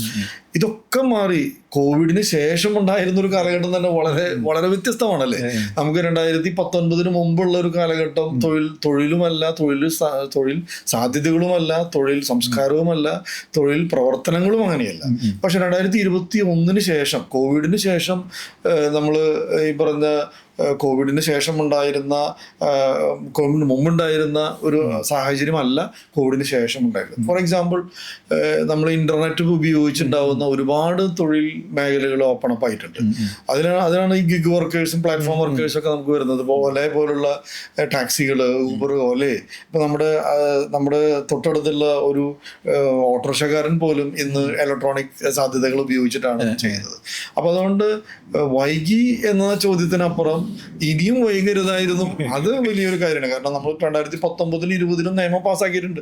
ഈ സെയിം നിയമം തന്നെ 2020-19 പാസ്സാക്കിയിട്ടുണ്ട്. പക്ഷെ എന്നിട്ടും നമുക്ക് 4 കൊല്ലം വൈകാനുള്ള കാരണം നമ്മളുടെ തൊഴിൽ സംസ്കാരം മാറുമ്പോഴോ അതിന്റെ ഗുണഭോക്താക്കളും അതിന്റെ സ്റ്റേക്ക് ഹോൾഡേഴ്സും ഒക്കെ ഉണ്ടാവുന്ന സമ്മർദ്ദമാണ് ഈ ഒരു 4-5 കൊല്ലം ഉണ്ടാകാൻ കാരണം. ഇതെങ്ങനെ ബാധിക്കും, തൊഴിലാളികളെയും തൊഴിലുടമകളെയും എങ്ങനെ ബാധിക്കുമെന്ന് വലിയ ആശങ്ക കഴിഞ്ഞ കാലഘട്ടങ്ങളിലൊക്കെ ഉണ്ടായിരുന്നു. അതിന്റെ ഫലമായിട്ടാണ് ഈ നിയമം പാസ്സാക്കിയിട്ടും 4-5 വർഷക്കാലം നിലവിൽ വരാനായിട്ട് വൈകിയത്. പക്ഷെ ഇനിയും വൈകരുത് എന്നതാണ് എനിക്ക് തോന്നിയ ഒരു ആശയം. നമ്മൾ ഈ ലേബർ കോഡായിട്ട് ബന്ധപ്പെട്ട് പറയുമ്പോഴേ നമ്മുടെ പോക്കറ്റിനെ ഇതെങ്ങനെ എഫക്ട് ചെയ്യും? അതായത് ഇപ്പോൾ നമ്മുടെ ഒരു ടേക്ക് ഹോം സാലറി ഉണ്ടല്ലോ, ആളുകൾ വീട്ടിൽ കൊണ്ടുപോകുന്ന പൈസ ഇന്ന് എഫക്ട് ചെയ്യാനായിട്ട് സാധ്യതയുണ്ടോ അതിൽ? തൊഴിലാളികളുടെ ഇടയിൽ ഈ ഒരു ആശങ്ക വളരെ കൂടുതലാണ്. കാരണം നേരത്തെ ബേസിക് പ്ലസ് DA എന്ന് പറയുന്നത് ഏകദേശം ഒരു 30% നമ്മൾ കണക്കാക്കിയിരുന്നത്. ഈ ബേസിക് പ്ലസ് DA ആണ് PF കാൽക്കുലേറ്റ് ചെയ്തിരുന്നത്. അപ്പൊ PF നമ്മൾ 12%, ബേസിക് പ്ലസ് 15,000-ലും താഴെ ബേസിക് പ്ലസ് DA ഉള്ള ഒരാളുടെ കയ്യിൽ നിന്ന് നമ്മൾ പിടിക്കുകയാണെങ്കിൽ അതിന്റെ 12% പിടിച്ചുകൊണ്ടിരുന്നത്. ഇപ്പോ പുതിയ ലേബർ കോഡ് പ്രകാരം മിനിമം വേജസ് അല്ലെങ്കിൽ വേജസ് എന്ന് പറയുന്നത് ഏറ്റവും ചുരുങ്ങിയത് ടോട്ടൽ സാലറിയുടെ 50% ആവണം. അപ്പൊ അങ്ങനെ വരികയാണെങ്കിൽ ഇപ്പൊ for example basic plus DA 10,000 രൂപ ഉണ്ടായിരുന്ന ഒരാളാണെന്ന് കരുത്. അയാളുടെ ബേസിക് പ്ലസ് DA ഉയർത്തി 12,000 ആയാൽ അതിന്റെ 2,000 രൂപയുടെ എക്സ്ട്രാ 12% കൂടി പിടിച്ച് അടയ്ക്കേണ്ട ഒരു ബാധ്യത തൊഴിലുടമയ്ക്ക് വരും. അങ്ങനെ വരികയാണെങ്കിൽ തീർച്ചയായും ഈ 10,000 നിന്ന് പിടിച്ചതിന് പകരം ഇപ്പോൾ 12,000 PF പിടിക്കേണ്ടത്. അപ്പോൾ ഈ PF എന്തായാലും ടോട്ടൽ ടേക്ക് ഹോമിൽ നിന്ന് കുറച്ചിട്ടാണ് നമുക്ക് എംപ്ലോയിക്ക് സാലറി കിട്ടുള്ളൂ. പക്ഷെ എൻ്റെ ഒരു വ്യക്തിപരമായി പറയുകയാണെങ്കിൽ അത് പേടിക്കേണ്ടതില്ല. കാരണം ഈ പറഞ്ഞ പൈസ അവർ എക്സ്ട്രാ പൈസ പിടിച്ചത് നേരെ ഗവൺമെന്റിലേക്ക് അടയ്ക്കുകയും ഈക്വൽ എമൗണ്ട് 15,000-ൽ താഴെയാണെങ്കിൽ ഈക്വൽ എമൗണ്ട് എംപ്ലോയർ കൂടി PF അക്കൗണ്ടിലേക്ക് അടയ്ക്കും. അതിന്റെ ഇൻട്രസ്റ്റും അതിന്റെ കൂട്ടുപലിശയ്ക്കായിട്ട് ഇയാൾ റിട്ടയർ ചെയ്യുന്ന സമയത്ത് അയാൾക്കൊരു PF വലിയൊരു തുക കിട്ടാൻ സാധ്യതയുണ്ട്. അപ്പൊ ഇപ്പൊ കുറച്ച് പൈസ കയ്യിൽ കിട്ടുന്നത് കുറഞ്ഞാലും ഏറ്റവും പ്രധാനമായിട്ട് നമ്മൾ വേജ് കോഡ് ഇംപ്ലിമെന്റ് ചെയ്യുമ്പോൾ നമുക്ക് പൈസ ഇത്തിരി കുറഞ്ഞാലും നമ്മുടെ വലിയ സമ്പാദ്യത്തിലേക്കായിരിക്കും നമ്മളുടെ ഈ ഒരു നിയമം വഴി നമുക്കുണ്ടാവുന്ന ബെനിഫിറ്റ് എന്ന് പറയുന്നത്. അതുകൊണ്ട് ടേക്ക് ഹോം കുറഞ്ഞാലും കുഴപ്പമില്ല, നമ്മുടെ സമ്പാദ്യം കൂടാനായിട്ടുള്ള ഒരു സാധ്യതയുണ്ട്. ഓക്കെ, അതിൽ വേറൊരു മാറ്ററും കൂടി ഉള്ളത് ചെയ്യുന്നത്, അതായത് ഇപ്പോൾ സേ ഇപ്പോൾ ഒരാളുടെ സാലറി ടോട്ടൽ എന്ന് പറയുന്നത് 10,000 ആണെന്ന് വിചാരിക്കും. അപ്പോൾ നമ്മൾ മുമ്പത്തെ കൺസെപ്റ്റ് പ്രകാരം ഒരു 30-40% ആണ് ബേസിക് പ്ലസ് DA വരുന്നത്. സേ 4,000 രൂപയാണെന്ന് വിചാരിക്കും. അപ്പോൾ പക്ഷേ ആൾക്ക് 10,000 രൂപയാണ് ആളുടെ ടോട്ടൽ പേ വരുന്നത്. അപ്പോൾ ഈ ഒരു നിയമം വന്നപ്പോൾ 50% ആക്കി എന്ന് പറയുമല്ലോ, മിനിമം 50% ആക്കി. അപ്പോൾ ആ സിറ്റുവേഷനിൽ ഈ 10,000 കൂട്ടേണ്ട കാര്യമുണ്ടോ, അതോ ഒരു അഡ്ജസ്റ്റ്മെൻറ്റിൽ ഇതിനെ ടോട്ടലിൻ്റെ 50% ആക്കിയാൽ മതിയോ? അതായത് ശരിക്കും ചോദിക്കുന്നത് എംപ്ലോയറുടെ കയ്യിൽ നിന്ന് കൂടുതൽ പൈസ പോകാനായിട്ട് സാധ്യതയുണ്ടോ അതിൽ? ഇല്ല. ഇതിൽ നിയമം അനുശാസിക്കുന്നത് ഇങ്ങനെയാണ്, നിങ്ങളുടെ ടോട്ടൽ സാലറി ഇപ്പോൾ കൊടുക്കുന്ന ടോട്ടൽ സാലറിയുടെ 50% ആയിരിക്കണം. അപ്പോൾ ഒരു റീസ്ട്രക്ചറിങ് ആണ് നടക്കുന്നത്. അതായത് സാലറിയുടെ ഔട്ട്ഫ്ലോ കൂടാൻ ആവശ്യമായിരുന്നില്ല. അതായത് ടോട്ടൽ സാലറി എത്രയാണോ അത് അതിന്റെ 50% ആവുക എന്നുള്ളതാണ്. ഇതിന്റെ ഒരു പ്രധാനപ്പെട്ട കാരണം എന്ന് വെച്ചിട്ടുണ്ടെങ്കിൽ ഈ പറഞ്ഞ 30% അല്ലെങ്കിൽ അതിൽ കുറഞ്ഞ ഒരു എമൗണ്ട് വെച്ചിട്ട് കൂടുതൽ അലവൻസുകൾ കൊടുത്തിട്ടാണ്. അപ്പൊ അങ്ങനെ നേരത്തെ ഉണ്ടായിരുന്നത് ഈ പറഞ്ഞ 30%, 40% വരെയുള്ള എമൗണ്ട് ബേസിക് പ്ലസ് DA ആക്കി വെച്ച് കഴിഞ്ഞാൽ ബാലൻസ് മുഴുവനും പലതരം അലവൻസുകളാക്കി വെക്കുകയാണ്. അപ്പൊ നമ്മളുടെ ഈ PF-ന്റെയും ESI-യുടെയും അല്ലെങ്കിൽ ഗ്രാറ്റുവിറ്റി ഗ്രാറ്റുവിറ്റി, റിട്രാൻസ്മെന്റ് കോമ്പൻസേഷൻ, ഇങ്ങനെയുള്ള പലതരം കോമ്പൻസേഷനുകളിൽ നിന്ന് നമുക്കൊരു ഒരു കുറവ് എംപ്ലോയർ ചെലവ് കുറയും. അതിന് ആസ്പദമാക്കിയിട്ടാണ് അങ്ങനെ വെച്ചിരുന്നത്. അപ്പൊ ഇതിനൊരു മിനിമം ഒരു ഫിക്സഡ് ആയിട്ടുള്ള ഒരു നിയമം കൊണ്ടുവരികയാണ് ഈ ലേബർ കോഡിലൂടെ ചെയ്തത്. അപ്പൊ ഈ 4 കോഡിലും ലേബർ കോഡിലുള്ള 4 കോഡിലും എല്ലാത്തരം കാൽക്കുലേഷനും വേജ് ആണ് ഉപയോഗിക്കുന്നത്. അത് ഈ പറഞ്ഞ ടോട്ടൽ സാലറിയുടെ മിനിമം 50% വേണമെന്നാണ് ഇപ്പോൾ നിർദ്ദേശിച്ചിട്ടുള്ളത്. ഇനി ശ്രദ്ധിക്കേണ്ട ഒരു കാര്യം, മിനിമം വേജ് ഫിക്സ് ചെയ്യുന്നത് അപ്രോപ്രിയേറ്റ് ഗവൺമെന്റുകളാണ്. അപ്പോൾ ഇപ്പോൾ നിലവിലുള്ള ഇതനുസരിച്ച് എല്ലാ തരം തൊഴിലുകൾക്കും മിനിമം വേജ് ഫിക്സ് ചെയ്യാനായിട്ട് ഗവൺമെന്റ് അധികാരപ്പെട്ടിട്ടുണ്ട്. അപ്രോപ്രിയേറ്റ് ഗവൺമെന്റ് എന്ന് പറയുന്നത് സംസ്ഥാന ഗവൺമെന്റുകളാണ്. ഈ സംസ്ഥാന ഗവൺമെന്റുകൾ നിശ്ചയിച്ചിട്ടുള്ള മിനിമം വേജിനേക്കാൾ കുറഞ്ഞൊരു മിനിമം വേജ് കൊടുക്കാൻ പാടില്ല. ഇപ്പൊ സാറ് പറഞ്ഞ ഒരു 10,000 രൂപ എന്ന് പറയുന്നത് പുതിയ ലേബർ കോഡ് പ്രാബല്യത്തിൽ വന്നു കഴിഞ്ഞാൽ ആദ്യം പരിശോധിക്കേണ്ടത് നിങ്ങളുടെ എംപ്ലോയി അല്ലെങ്കിൽ ഈ എംപ്ലോയറുടെ കൂടെ ജോലി ചെയ്യുന്ന ഓരോ ഗണത്തിൽപ്പെട്ട ആളുകളും ഓരോ തസ്തികയിൽപ്പെട്ട ആളുകൾക്കും എത്രയാണ് മിനിമം വേജ് ഫിക്സ് ചെയ്തിട്ടുള്ളത് എന്നുള്ളത് ആദ്യം പരിശോധിക്കണം. അപ്പോൾ മിനിമം വേജ് ഫിക്സ് ചെയ്തിട്ടുള്ളത് ഇപ്പൊ കൊടുക്കുന്ന ശമ്പളത്തെക്കാൾ കൂടുതലാണ് മിനിമം വേജ് ഫിക്സ് ചെയ്തിട്ടുള്ളതെന്നുണ്ടെങ്കിൽ തൊഴിലുടമ മിനിമം വേജ് കൊടുക്കാനുള്ള ബാധ്യതയുണ്ട്. അപ്പൊ ആ മിനിമം വേജ് അങ്ങനെ കൊടുക്കുമ്പോൾ ഈ പറഞ്ഞ 10,000 കൂടുതലാണ് മിനിമം വേജ് എന്നുണ്ടെങ്കിൽ അത് ലേബർ വേജ് പ്രകാരം കൂടാൻ സാധ്യതയുണ്ട്. ഇനി നേരെ മറിച്ച് നിയമം പാസ്സാക്കിയത് 15,000 ആണ്. പക്ഷെ ഓൾറെഡി ഈ എംപ്ലോയിക്ക് 20,000 കൊടുത്തുകൊണ്ടിരിക്കുന്നുണ്ടെങ്കിൽ ഈ മിനിമം വേജ് 15,000 ആണ്, അതുകൊണ്ട് ഈ സാലറി കുറയ്ക്കണം എന്ന് പറഞ്ഞാൽ അത് നടപ്പാവില്ല. അത് 20,000 തന്നെ കൊടുക്കാനാണ് നിയമം അനുശാസിക്കുന്നത്. അപ്പൊ ഇവിടെ സംഭവിക്കുന്നത് ശമ്പളം കുറയ്ക്കുക എന്ന് പറഞ്ഞ ഒരു കോൺസെപ്റ്റ് അല്ല, അതേസമയം റീസ്ട്രക്ചറിങ് ആണ് യഥാർത്ഥത്തിൽ ഇവിടെ നടക്കുക. ഇനി ശമ്പളം കൂടാനും സാധ്യതയുണ്ട്. അത് വളരെ വിരളമാണ്. കാരണം നമ്മുടെ തൊഴിലിടങ്ങളിൽ നോക്കിക്കഴിഞ്ഞാൽ തൊഴിലാളികൾ ഒരു മാന്യമായ ഒരു ശമ്പളം കൊടുക്കേണ്ടതെന്നല്ലേ നമ്മൾ വിശ്വസിക്കേണ്ടത്. അപ്പോൾ മിനിമം വേജ് ഫിക്സ് ചെയ്യുമ്പോൾ അതിന് ഏറെക്കുറെ ആ ഒരു താരതമ്യം കൂടി ചെയ്തിട്ട് വേണം സാലറികൾ റീസ്ട്രക്ചർ ചെയ്യാനൊക്കെ വേണ്ടിയിട്ട്. നമ്മുടെ ഈ ലേബർ ലോ വന്നപ്പോൾ ഏറ്റവും കൂടുതൽ കേട്ടേക്കുന്നത് ഈ ബേസിക് 50% പേ എന്നുള്ളൊരു കൺസെപ്റ്റാണ്. ആക്ച്വലി ശരിക്കും എന്താണത് ഈ ഒരു കാര്യം ഉദ്ദേശിക്കുന്നത്? ഇതൊരു വളരെ കാതലായ ഒരു മാറ്റം കൊണ്ടുവന്ന ഒരു കോൺസെപ്റ്റാണ്. കാരണം നേരത്തെ നമ്മൾ സൂചിപ്പിച്ചല്ലോ 29 ലേബർ നിയമങ്ങൾ ഉണ്ടായിരുന്നു. അപ്പോൾ ഓരോ ലേബർ നിയമങ്ങളിലും ഓരോ തരം സാലറി അല്ലെങ്കിൽ വേജസ് എന്ന് പറയുന്നത് ഓരോ തരത്തിലായിരുന്നു. ഇപ്പോൾ PF കാൽക്കുലേറ്റ് ചെയ്യുന്നത് നമ്മൾ ബേസിക് പ്ലസ് DMA ആയിരുന്നു. അതേസമയം നമ്മുടെ ESIയുടെ പരിധി 21,000 എന്നുള്ള 21,000 ESIയുടെ പരിധി എന്ന് പറയുന്നത് ഗ്രോസ് സാലറിയുമായിരുന്നു കണക്കാക്കിയത്. അങ്ങനെ എല്ലാ നിയമത്തിനും വ്യത്യസ്തമായ ഒരു സാലറി, ഒരു വേജ്, അതിൻ്റെ ഒരു ഡെഫിനേഷൻ ആയിരുന്നു കൊടുത്തുകൊണ്ടിരുന്നത്. പക്ഷേ ലേബർ കോഡ് വന്നപ്പോൾ വേജ് എന്ന് പറയുന്നതിന് ഒരു യൂണിവേഴ്സലി ഒരൊറ്റ സിംഗിൾ ഡെഫിനേഷനായിട്ട് കൊണ്ടുവരികയാണ് ചെയ്തിട്ടുള്ളത്. അപ്പം അതിൻ്റെ ഒരു ഡെഫിനേഷൻ എന്തുകൊണ്ടാണ് ഇത്ര പ്രാധാന്യം എന്ന് ചോദിച്ചാൽ, ഇനി എല്ലാത്തരം കോമ്പൻസേഷനുകളും എല്ലാത്തരം എലിജിബിലിറ്റി ക്രൈറ്റീരിയ ഒക്കെ ഫിക്സ് ചെയ്യുന്നത് ഈ ലേബർ കോഡിൽ വേജസ് എന്ന് പറയുന്ന ഡെഫിനേഷൻ വഴിയാണ്. അപ്പോൾ ഇത് കൃത്യമായ ഒരു വിശകലനം നടത്തി പഠിച്ച് ഫിക്സ് ചെയ്യേണ്ടതാണ്. എല്ലാ തൊഴിലുടമകളും അത് ചെയ്യേണ്ടതാണ്. കാരണം അതിൽ എന്തെങ്കിലും വീഴ്ച പറ്റിയാൽ മിനിമം വേജ് കൊടുത്തത് കുറവാണ്, അല്ലെങ്കിൽ PF കൊടുത്തത് കുറവാണ്, ESI പരിധിയിൽ പെടുന്നത് കുറവാണ്, അല്ലെങ്കിൽ അങ്ങനെയുള്ള വീഴ്ചകൾ വരാൻ സാധ്യതയുണ്ട്. അപ്പോൾ ഈ പറഞ്ഞ വേജസ് എന്ന് പറയുന്നതിന്റെ ഡെഫിനേഷൻ കൃത്യമായി പഠിച്ച് വിശകലനം ചെയ്ത് നമ്മളുടെ എംപ്ലോയീസിൻ്റെ ഒരു റീസ്ട്രക്ചറിങ് നടത്തേണ്ടത് അത്യാവശ്യമാണ്. ഇപ്പോൾ വേജ് ആക്ട് പ്രകാരം, വേജ് കോഡ് ഓൺ വേജസ് പ്രകാരം വേജസ് എന്ന് പറയുന്നത് അവർക്ക് കൊടുക്കുന്ന എല്ലാത്തരം അലവൻസുകളും, ബേസിക് പ്ലസ് DA പ്ലസ് അലവൻസുകളും, അതേപോലെ തന്നെ കൈൻഡായിട്ട് കൊടുക്കുന്നുണ്ടാവും. പലരും നമുക്ക് പൈസ അല്ലാതെയും പല റെമ്യൂണറേഷൻ കൊടുക്കുന്നുണ്ട്. ഇതെല്ലാം ഉൾപ്പെടുന്നതാണ് യഥാർത്ഥത്തിൽ വേജസ് എന്ന് പറയുന്നത്. അതിനുശേഷം 9 തരം അലവൻസുകൾ അതിൽ നിന്ന് ആ ടോട്ടൽ വേജസിൽ നിന്ന് കുറയ്ക്കുകയാണ് ചെയ്തിട്ടുള്ളത്. അപ്പോൾ അതിൽ തന്നെ നമുക്ക് ബോണസ് ഉണ്ട്, എംപ്ലോയർ ഡെപ്പോസിറ്റ് ചെയ്യുന്ന PF ഉണ്ട്. അങ്ങനെയുള്ള പലതരം അലവൻസുകൾ, 9 തരം അലവൻസുകൾ അതിൽ നിന്ന് കുറയ്ക്കാൻ പറഞ്ഞിരിക്കുകയാണ്. ഈ വേജ് കണ്ടുപിടിക്കുന്നതിൽ കൊടുക്കുന്ന എല്ലാ തരം പേയ്മെന്റുകളും അതിൽ നിന്ന് 9 തരം സാധാരണ മാസപ്പടി കൊടുക്കുന്ന അലവൻസുകൾ കുറയ്ക്കുക. അതോടൊപ്പം തന്നെ 2 തരം മന്ത്ലി അല്ലെ ആനുവലി കൊടുക്കുന്ന അലവൻസുകളും കൂടി കുറച്ചതിന് ശേഷം ഈ 9 തരം അലവൻസുകളുണ്ടല്ലോ, നേരത്തെ 9 തരം അലവൻസുകൾ, ഈ അലവൻസുകൾ കാൽക്കുലേറ്റ് ചെയ്തിട്ട് 50% ടോട്ടൽ വേജസിന്റെ 50% കൂടുതലാണെങ്കിൽ അതായത് നമ്മൾ ടോട്ടൽ സാലറി അതിൽ നിന്ന് 9 തരം അലവൻസുകൾ കുറച്ചു. ആ 9 തരം അലവൻസുകൾ ടോട്ടൽ സാലറി CTC, ടോട്ടൽ സാലറിയുടെ 50% കൂടുതലാണെങ്കിൽ എത്രയാണോ 50% കൂടുന്നത് ആ എമൗണ്ട് ബേസിക് പ്ലസ് DA കൂടെ കൂട്ടാനാണ് ഈ പറഞ്ഞ പുതിയ നിയമത്തിൽ വരുന്നത്. അപ്പം ഓവറോൾ നോക്കുകയാണെങ്കിൽ ഏകദേശം ഒരു മിനിമം 50% ടോട്ടൽ സാലറിയുടെ 50% ആവും ഈ പറഞ്ഞ വേജസ് എന്ന് പറയുന്നത്. അപ്പം ഈ വേജസിനെയാണ് നമ്മൾ ഈ PF-ഉം ESI-യും അതുപോലെ തന്നെ ഗ്രാറ്റുവിറ്റിയും റിട്രെഞ്ചും കോമ്പൻസേഷൻ എല്ലാം നമ്മൾ കണക്കാക്കുന്നത് വേജസിനെയാണ്.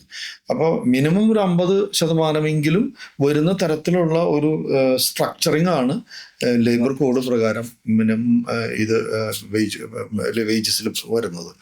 അപ്പം തീർച്ചയായും തൊഴിലുടമകൾ ഈ റീസ്ട്രക്ചറിങ് നടക്കുമ്പോൾ വേജിന്റെ അല്ലെങ്കിൽ സാലറി റീസ്ട്രക്ചറിങ് നടക്കുമ്പോൾ കൃത്യമായ പഠനം നടത്തി വിശകലനം ചെയ്ത് 50% വരുന്നുണ്ടെന്ന് ഉറപ്പുവരുത്തുന്നത് നല്ലതായിരിക്കുന്നതാണ് എൻ്റെ ഒരു അഭിപ്രായം. നമ്മൾ ടേക്ക് ഹോം സാലറിനെ കുറിച്ച് പറഞ്ഞിരുന്നു ജീൻ. അപ്പോൾ ആ സമയത്ത് പറഞ്ഞിരുന്നത് ചിലപ്പോൾ PF-ന്റെ ഒരു കോൺട്രിബ്യൂഷൻ കൂടുന്നത് ഫലമായിട്ട് ചിലപ്പോൾ നമ്മുടെ സാലറി കുറയാനായിട്ട് സാധ്യതയുണ്ട്, അല്ലെന്നുണ്ടെങ്കിൽ ടേക്ക് ഹോം കുറയാനായിട്ട് സാധ്യതയുണ്ട്. അപ്പോൾ അത് നമ്മൾ നോക്കുകയാണെന്നുണ്ടെങ്കിൽ ഒരു ലോങ് ടൈമിൽ നോക്കുമ്പോൾ ആക്ച്വലി ഇത് ബെനിഫിറ്റ് ആണോ അതോ ഇപ്പോൾ കൂടുതൽ പൈസ കിട്ടുന്നതാണോ നല്ലത് ശരിക്കും? അതിൻ്റെ ഒരു എക്കണോമിക് വയബിലിറ്റി അല്ലെങ്കിൽ എക്കണോമിക്സ് പരിശോധിച്ച് കഴിഞ്ഞാൽ നമ്മുടെ കയ്യിൽ എത്ര സാലറി കിട്ടിയാലും അത് കൂടുതൽ ചെലവായി പോകാനുള്ള സാധ്യത കൂടുതലാണ്. കാരണം നമ്മൾ ജോലി ചെയ്ത് നമ്മുടെ കയ്യിൽ പൈസ കിട്ടുമ്പോൾ ഇന്ന് ചെലവഴിക്കുന്ന രീതിയല്ല കുറച്ച് കൂടുതൽ പൈസ കയ്യിൽ കിട്ടുമ്പോൾ നാളെ ഉണ്ടാവും. അതൊക്കെ നമ്മളിപ്പോഴും ഒരു അപ്പർ ഉയരത്തിലേക്ക് നമ്മുടെ ചെലവുകളൊക്കെ കുറച്ചുകൂടി മെച്ചപ്പെട്ട സൗകര്യങ്ങളിലേക്ക് എന്ന ഒരു മനുഷ്യന്റെ മനസ്സ് അങ്ങനെയാണ് ചലിക്കുക. അപ്പോൾ ഓട്ടോമാറ്റിക്കായിട്ട് നമ്മുടെ കയ്യിൽ പൈസ കൂടുതൽ കിട്ടുമ്പോൾ നമ്മൾ ഉപയോഗിക്കുന്ന വസ്തുക്കളുടെ ക്വാളിറ്റി കൂട്ടാൻ ശ്രമിക്കും. ഇപ്പോൾ ഫോർ എക്സാമ്പിൾ നമ്മളിടുന്നത് 1000 രൂപയുടെ ഷർട്ടാണെങ്കിൽ നമുക്ക് ശമ്പളം കൂടുതൽ കിട്ടാൻ സാധ്യതയുണ്ട്. നമ്മുടെ കയ്യിൽ കിട്ടുന്ന ശമ്പളം കൂടുതലാണെങ്കിൽ നമ്മളത് പതുക്കെ കുറച്ചും കൂടി മെച്ചപ്പെട്ട ഒരു 1500 രൂപയുടെ ഷർട്ട് ഇടാനുള്ളൊരു ശ്രമം നടത്തും. ഇങ്ങനെ തന്നെയാണ് എല്ലാ മനുഷ്യരും അങ്ങനെ തന്നെ ചെയ്യുക. നമ്മുടെ കയ്യിൽ കിട്ടുന്ന ശമ്പളം അല്ലെങ്കിൽ നമ്മുടെ കയ്യിൽ കിട്ടുന്ന പൈസ കൂടുന്നതിനനുസരിച്ച് നമ്മൾ കുറച്ചും കൂടി ഒരു ലക്ഷറിയിലേക്ക് ചെല്ലാനുള്ള ഒരു പ്രത്യേകിച്ച് നമ്മൾ ആധുനിക കാലഘട്ടത്തിലൊക്കെ ഒരു കൺസ്യൂമർ കൾച്ചർ കൂടിയിട്ടുണ്ട്. നമുക്കറിയാലോ, നമ്മള് ദൃശ്യമാധ്യമങ്ങളിലൊക്കെ പരിശോധിച്ച് കഴിഞ്ഞാൽ എപ്പോഴും നമ്മൾ ഭയങ്കര പുഷ് ചെയ്തിട്ടുള്ളൊരു മാർക്കറ്റിംഗ് ടെക്നോളജിയാണ് കൊണ്ടുവരുന്നത്. അപ്പം നമ്മളുടെ ഉള്ളിലേക്ക് ഈ ഒരു പ്രത്യേകമായ ഒരു അവസ്ഥ, നമുക്കത് ഇതിലേക്കാൾ കുറച്ച് മികച്ച ഒരു സംഭവം ഉപയോഗിക്കണം, കുറച്ചുകൂടി നല്ല ഒരു ലക്ഷറീസ് ആയിട്ടുള്ള പ്രൊഡക്റ്റുകൾ ഉപയോഗിക്കണം എന്നുള്ളൊരു ഫീലിംഗ് എല്ലാ മനുഷ്യൻ്റെ ഉള്ളിലും ഉണ്ടാവും. കാരണം എല്ലാ മനുഷ്യരും തുല്യതയിലേക്ക് എത്താനുള്ള ഒരു വലിയൊരു ശ്രമം നടത്തുന്നുണ്ടാവില്ല. അപ്പം അതുകൊണ്ട് തന്നെ കയ്യിൽ പൈസ കിട്ടുന്നതിനനുസരിച്ച് ഇയാളുടെ ചെലവ് വർദ്ധിക്കാനുള്ള ഒരു സാധ്യതയുണ്ട്. അപ്പൊ ലേബർ കോഡ് ഇങ്ങനെ നിശ്ചയിക്കുന്നതോടുകൂടി ലേബർ കോഡുകളിൽ PF-ന്റെ അല്ലെങ്കിൽ ഈ പറഞ്ഞ വേജ് ഉയർത്തി നിശ്ചയിക്കുന്നതോടുകൂടി ഗവൺമെന്റ് ചെയ്യുന്നത് ഒരു നിർബന്ധിതമായ ഒരു സമ്പാദ്യത്തിലേക്ക് സാധാരണ ജനങ്ങളെ നയിക്കാനാണ് ഇതിൽ ഏറ്റവും പ്രധാനപ്പെട്ട കാര്യം എനിക്ക് തോന്നിയിട്ടുള്ളത്. കാരണം 15,000 രൂപ വരെയാണ് PF-ന്റെ ഒരു ലിമിറ്റ് ഉള്ളത്. അപ്പോൾ 15,000 രൂപ വരെ സാലറി ഉള്ള അല്ലെങ്കിൽ വേജസ് ഉള്ള ഒരാളെ സംബന്ധിച്ചിടത്തോളം സാധാരണക്കാരനായിട്ട് നമുക്ക് കണക്കാക്കിയാൽ അയാളെ സംബന്ധിച്ചിടത്തോളം നിർബന്ധിതമായിട്ട് കുറച്ചും കൂടി അയാളുടെ സമ്പാദ്യത്തിലേക്ക് അത് ചെല്ലും. ഇപ്പൊ ഞാൻ നേരത്തെ സൂചിപ്പിച്ചിരുന്ന 10,000 രൂപ ഉണ്ടായിരുന്ന ആൾക്ക് 12,000 ആയാൽ ആ 2,000 രൂപയുടെ 12% ഒരു 360 രൂപ 300 അല്ലെങ്കിൽ 240 രൂപ എക്സ്ട്രാ അയാളുടെ PF-ലേക്ക് പോകും. അതിന്റെ ഇൻട്രസ്റ്റ് ഇപ്പൊ 22 വയസ്സിൽ ഒരു ജോലിക്ക് കയറിയ ഒരാളാണെങ്കിൽ അദ്ദേഹം 56 വയസ്സിലാണ് അപ്പോൾ റിട്ടയർ ചെയ്യാൻ പോകുന്നത്. ഒരു 30 കൊല്ലക്കാലത്ത് ഇതുപോലെയുള്ള എല്ലാ മാസവും 240 രൂപ കൂടുമ്പോൾ അയാൾ റിട്ടയർ ചെയ്യുന്ന സമയത്ത് എത്ര രൂപ കൂടുമെന്നൊന്ന് ആലോചിച്ച് നോക്കും. ഇനി ഇതിന്റെ ഈക്വൽ എമൗണ്ട് തന്നെ നമ്മുടെ എംപ്ലോയറും കൂടി ഡെപ്പോസിറ്റ് ചെയ്യുന്നുണ്ട്. അപ്പൊ ഏകദേശം ഒരു 500 രൂപയോളം മാസം അയാളുടെ PF-ലേക്ക് ഡെപ്പോസിറ്റ് പോയിക്കൊണ്ടിരിക്കുകയാണ്. ഗ്രാറ്റുവിറ്റിയും ഇതിങ്ങനെ തന്നെ സംഭവിക്കും. ഗ്രാറ്റുവിറ്റിയിലും ഈ പറഞ്ഞ മാസത്തെ ശമ്പളം കൂടിക്കൊണ്ടിരിക്കും.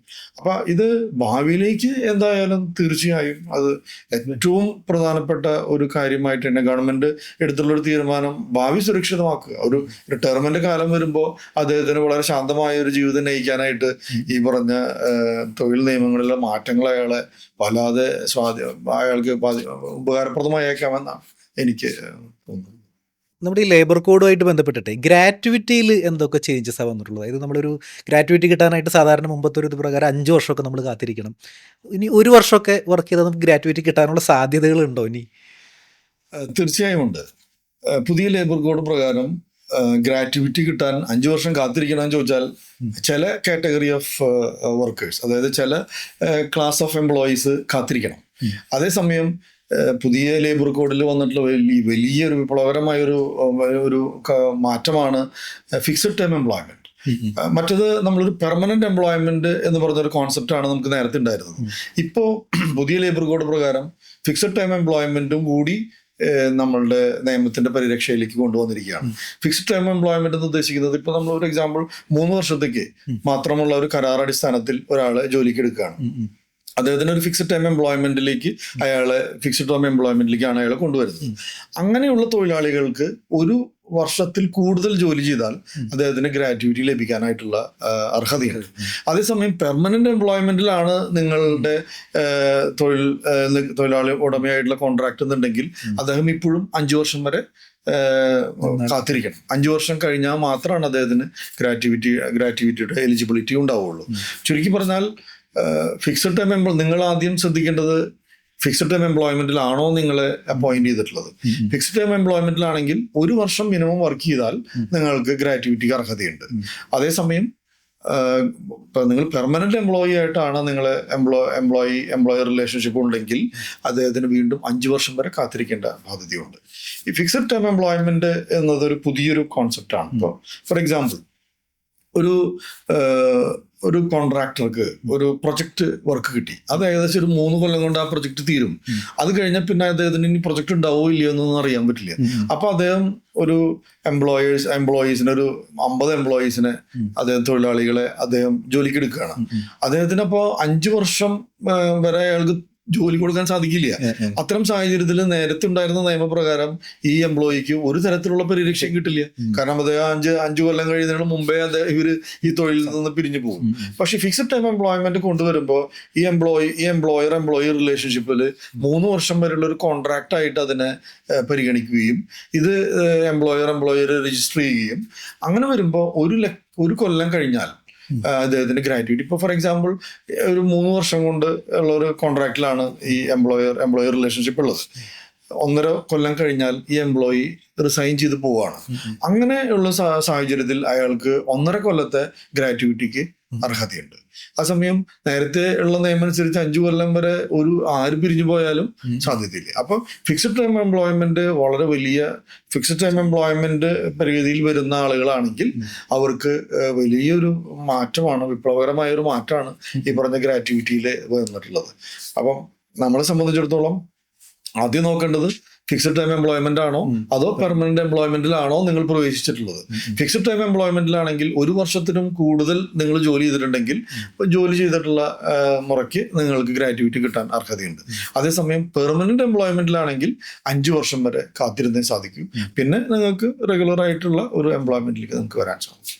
ഈ ഫിക്സഡ് ടൈം എംപ്ലോയ്മെന്റ് എന്ന് പറയുമ്പോഴേ ഇപ്പോൾ നമ്മളിപ്പോൾ പല സ്ഥാപനങ്ങളിലും ഒരു കോൺട്രാക്ട് വർക്ക് ബേസിൽ എംപ്ലോയീസിനെ എടുക്കാറുണ്ട്. ഇപ്പോൾ ഗവൺമെൻറ്റിലൊക്കെ ആണെന്നുണ്ടെങ്കിൽ പോലും പബ്ലിക് സെക്ടർ അണ്ടർടേക്കിങ്ങിലൊക്കെ ഇപ്പോൾ പെർമനൻ്റ് എംപ്ലോയീസിനെ ഒരു വെക്കാനുള്ള സാധ്യതകളൊക്കെ കുറവാണ് ഇപ്പോഴത്തെ സിറ്റുവേഷനിൽ. അപ്പോൾ ഇപ്പോൾ അക്കൗണ്ട്സിലായാലാണെന്നുണ്ടെങ്കിൽ അങ്ങനെയുള്ളതിലൊക്കെ ചിലപ്പോൾ ഒരു കൊല്ലത്തേക്ക് 2 കൊല്ലത്തേക്കൊക്കെ വെക്കും. അപ്പോൾ അവർക്കും ഈ ഒരു എലിജിബിലിറ്റി കിട്ടാൻ സാധ്യതയുണ്ടോ? ഈ പറഞ്ഞ കോൺട്രാക്ട് ലേബർ എന്ന് പറയുന്നത് ഒരു വേറെ സെഗ്മെന്റ് ആണ്. കോൺട്രാക്ട് ഇപ്പോൾ ഒരു തൊഴിലുടമ നേരിട്ട് ഒരു എംപ്ലോയിനെ കോൺട്രാക്റ്റിൽ ഏർപ്പെടുകയാണെങ്കിൽ, ഫോർ എക്സാമ്പിൾ താങ്കൾ ഒരു ചാർട്ടേഡ് അക്കൗണ്ടന്റ് ആണല്ലോ, താങ്കളുടെ അവിടെ ഒരു എംപ്ലോയി ഇപ്പോൾ ഒരു ആള് അക്കൗണ്ടന്റ് ആയിട്ട് വന്നു, അദ്ദേഹത്തിന് നിങ്ങൾ 2 കൊല്ലത്തേക്കുള്ള ഒരു കോൺട്രാക്റ്റിലാണ് നിങ്ങൾ തൊഴിലാളിയാക്കി വെക്കണമെന്നുണ്ടെങ്കിൽ, ജോലിയിലേക്ക് പ്രവേശിപ്പിക്കണമെന്നുണ്ടെങ്കിൽ അദ്ദേഹത്തിന് ഈ നിയമം ബാധകമാവും. അദ്ദേഹം 1 കൊല്ലം ഇപ്പോൾ 11 മാസം ജോലി ചെയ്തിട്ട് അദ്ദേഹം പിരിഞ്ഞു പോവുകയാണെങ്കിൽ അദ്ദേഹത്തിന് ഗ്രാറ്റുവിറ്റിക്ക് അർഹതയില്ല. പക്ഷെ 13 മാസം അല്ലെങ്കിൽ 12 മാസം ജോലി ചെയ്ത് കഴിഞ്ഞ് പുറത്തേക്ക് പോവുകയാണെങ്കിൽ അദ്ദേഹത്തിന് ഈ പറഞ്ഞ ഗ്രാറ്റുവിറ്റിക്ക് അർഹതയുണ്ട്. അതേസമയം കോൺട്രാക്ട് എംപ്ലോയീസ് ആണെന്ന് കരുതുക. ഇപ്പോൾ താങ്കൾ വേറൊരു കോൺട്രാക്ടർ വഴിയുള്ള എംപ്ലോയ്മെന്റ് ആണ്, എംപ്ലോയീസിനെയാണ് എടുക്കണമെന്നുണ്ടെങ്കിൽ എൻ്റയർലി ഡിഫറെന്റ് ആണ്. അത് വേറെ, അത് അദ്ദേഹത്തിന്റെ റെസ്പോൺസിബിലിറ്റിയാണ്, പ്രൈമറിലി അദ്ദേഹത്തിന്റെ റെസ്പോൺസിബിലിറ്റിയാണ് വരിക. പക്ഷെ അൾട്ടിമേറ്റ്ലി പ്രിൻസിപ്പൽ എംപ്ലോയർ എന്ന നിലയ്ക്ക് നമുക്ക് അദ്ദേഹം ചെയ്തിട്ടില്ല എന്നുണ്ടെങ്കിൽ നമുക്ക് അതിനുള്ള ബാധ്യതയുണ്ട്. അതേസമയം അപ്പൊ നേരത്തെ സൂചിപ്പിച്ചത് പോലെ കോൺട്രാക്ട് എംപ്ലോയീസ് ആണെങ്കിൽ ഈ പറഞ്ഞ ഒരു, അപ്പൊ അതിന് ആ ഒരു അവസ്ഥയെ നിയമത്തിന്റെ പരിരക്ഷയ്ക്ക് കൊണ്ടുവരാനാണ് ഫിക്സഡ് ടൈം എംപ്ലോയ്മെന്റ് എന്ന് പറഞ്ഞ ഒരു കോൺസെപ്റ്റിനെ കൊണ്ടുവന്നിട്ടുള്ളത്. നേരത്തെ സാർ ചോദിച്ച ആ ചോദ്യത്തിന് ഉള്ള ഒരു മറുപടിയാണ് യഥാർത്ഥത്തിൽ ഈ ഫിക്സഡ് ടൈം എംപ്ലോയ്മെന്റിലൂടെ ലേബർ കോഡുകൾ ഗവൺമെന്റ് കൊണ്ടുവരാൻ ശ്രമിച്ചിട്ടുള്ളത്.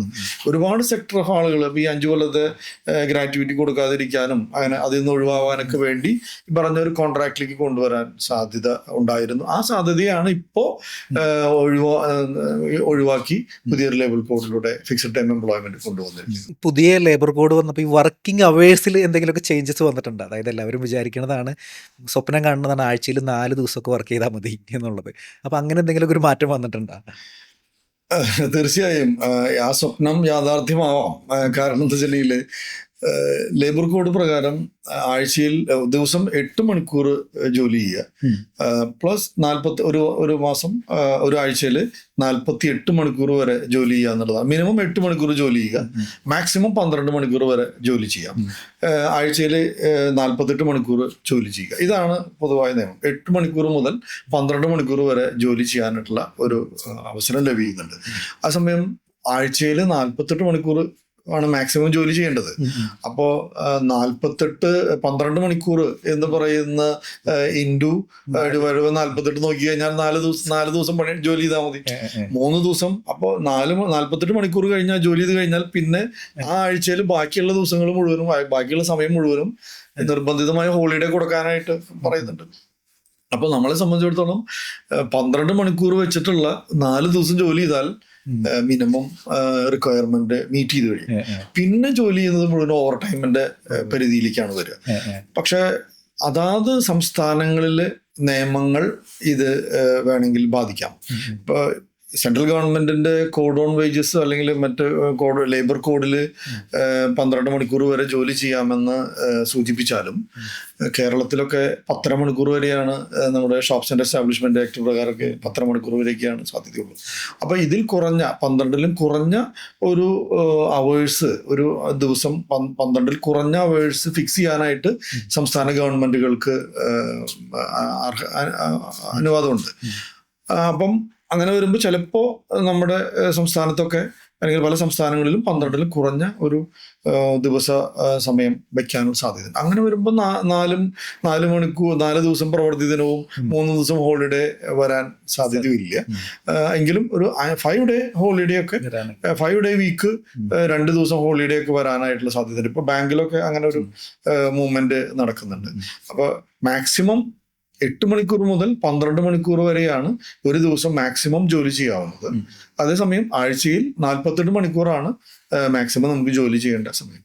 അതുകൊണ്ടാണ് 48 മണിക്കൂർ ജോലി ചെയ്ത് കഴിയുമ്പോൾ 4 ദിവസം തീരും. 12 മണിക്കൂർ ജോലി ചെയ്യാൻ അനുവദിച്ചു കഴിഞ്ഞാൽ 48 മണിക്കൂർ ആവാനായിട്ട് 4 ദിവസം മതി.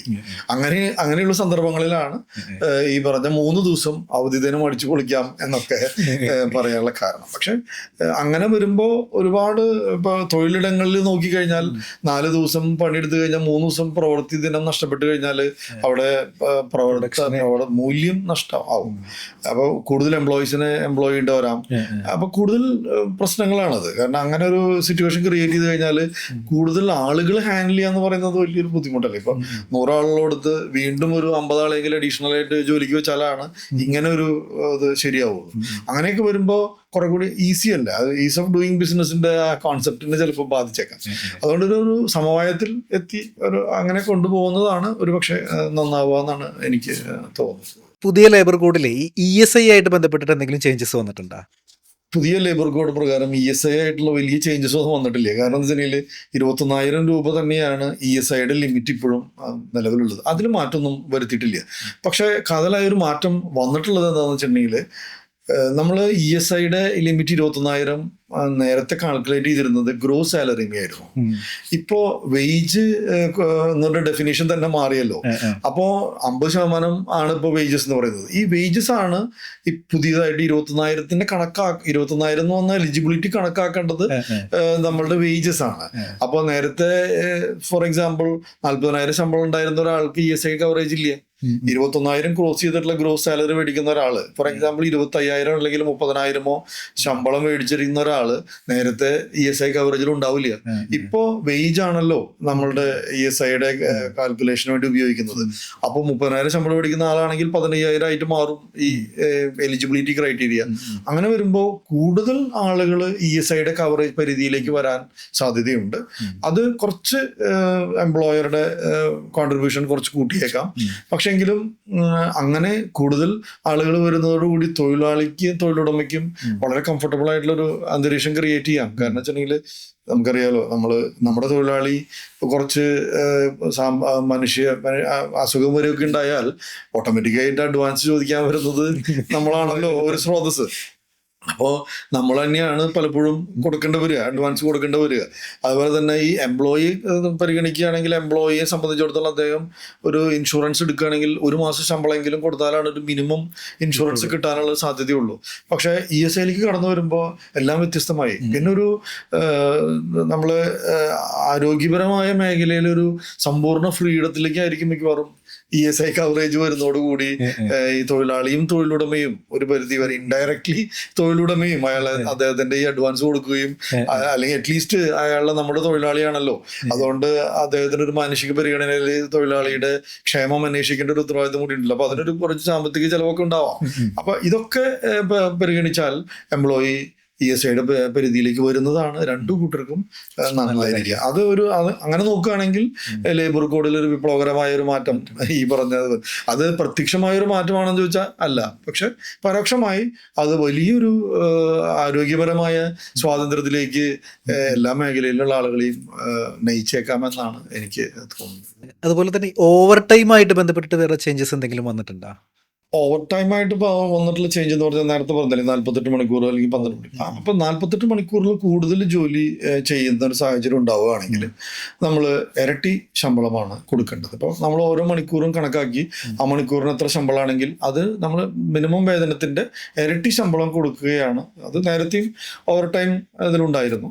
പക്ഷേ ഒരു ക്വാർട്ടറിൽ നോക്കുകയാണെങ്കിൽ 125 മണിക്കൂർ വരെയാണ് മാക്സിമം നമുക്ക് ഓവർ ടൈം പണിയെടുപ്പിക്കാൻ പാടുള്ളൂ എന്നുള്ളതാണ് ഇപ്പോൾ പുതിയ നിയമത്തിൽ പറയുന്നത്.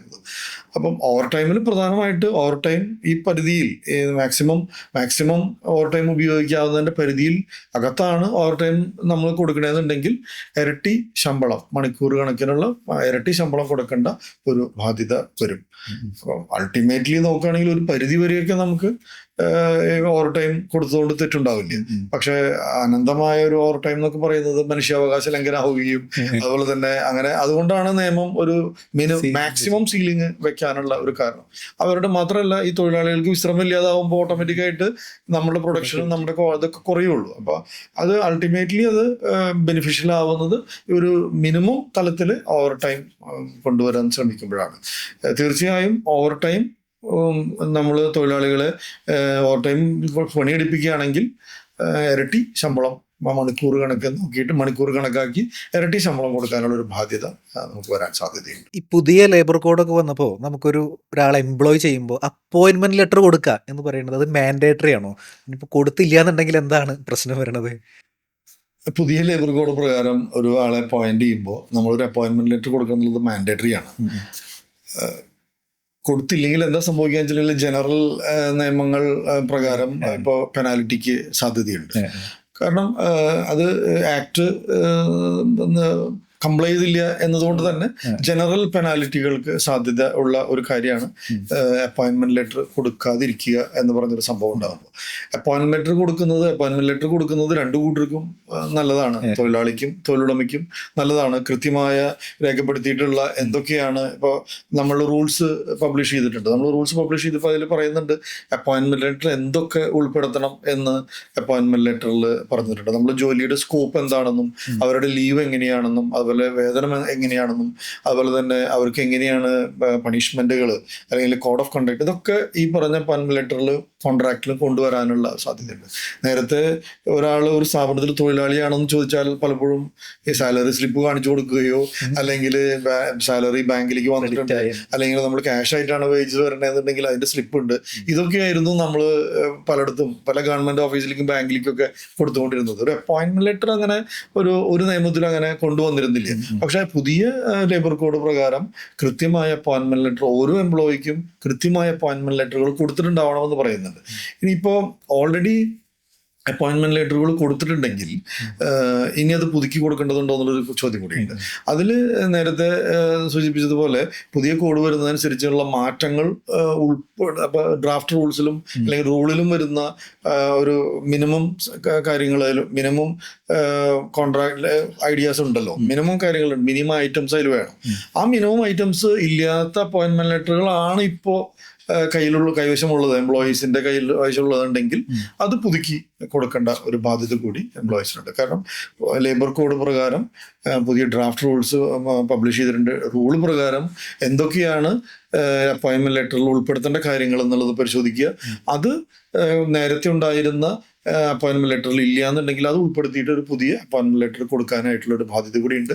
അതേസമയം പുതിയ എംപ്ലോയി വരുമ്പോൾ ഇതുവരെ എംപ്ലോയീസിന് ഒരു അപ്പോയിന്റ്മെന്റ് ലെറ്ററും കൊടുത്തിട്ടില്ല എന്നുണ്ടെങ്കിൽ അവർക്ക് അപ്പോയിന്റ്മെന്റ് ലെറ്ററുകൾ കൊടുക്കാനുള്ള ബാധ്യത കൂടി ഈ പറഞ്ഞ ലേബർ കോഡിലൂടെ സംഭവിക്കുന്നുണ്ട്. വേറൊരു കാര്യമുള്ളത് ജീൻ, അതായത് ഇത് ആർക്കാണ് ഇത് അപ്ലിക്കബിൾ ആവാന്നുള്ളത്. ഇപ്പോൾ ഒരു എംപ്ലോയർ ഉണ്ട് അല്ലെങ്കിൽ ഒരു സ്ഥാപനം ഉണ്ട്, അവിടെ ഒരു എംപ്ലോയി ഉള്ളൂ എന്ന് വിചാരിക്കും. അങ്ങനെയാണെങ്കിലും ഇത് അപ്ലിക്കബിൾ ആണോ?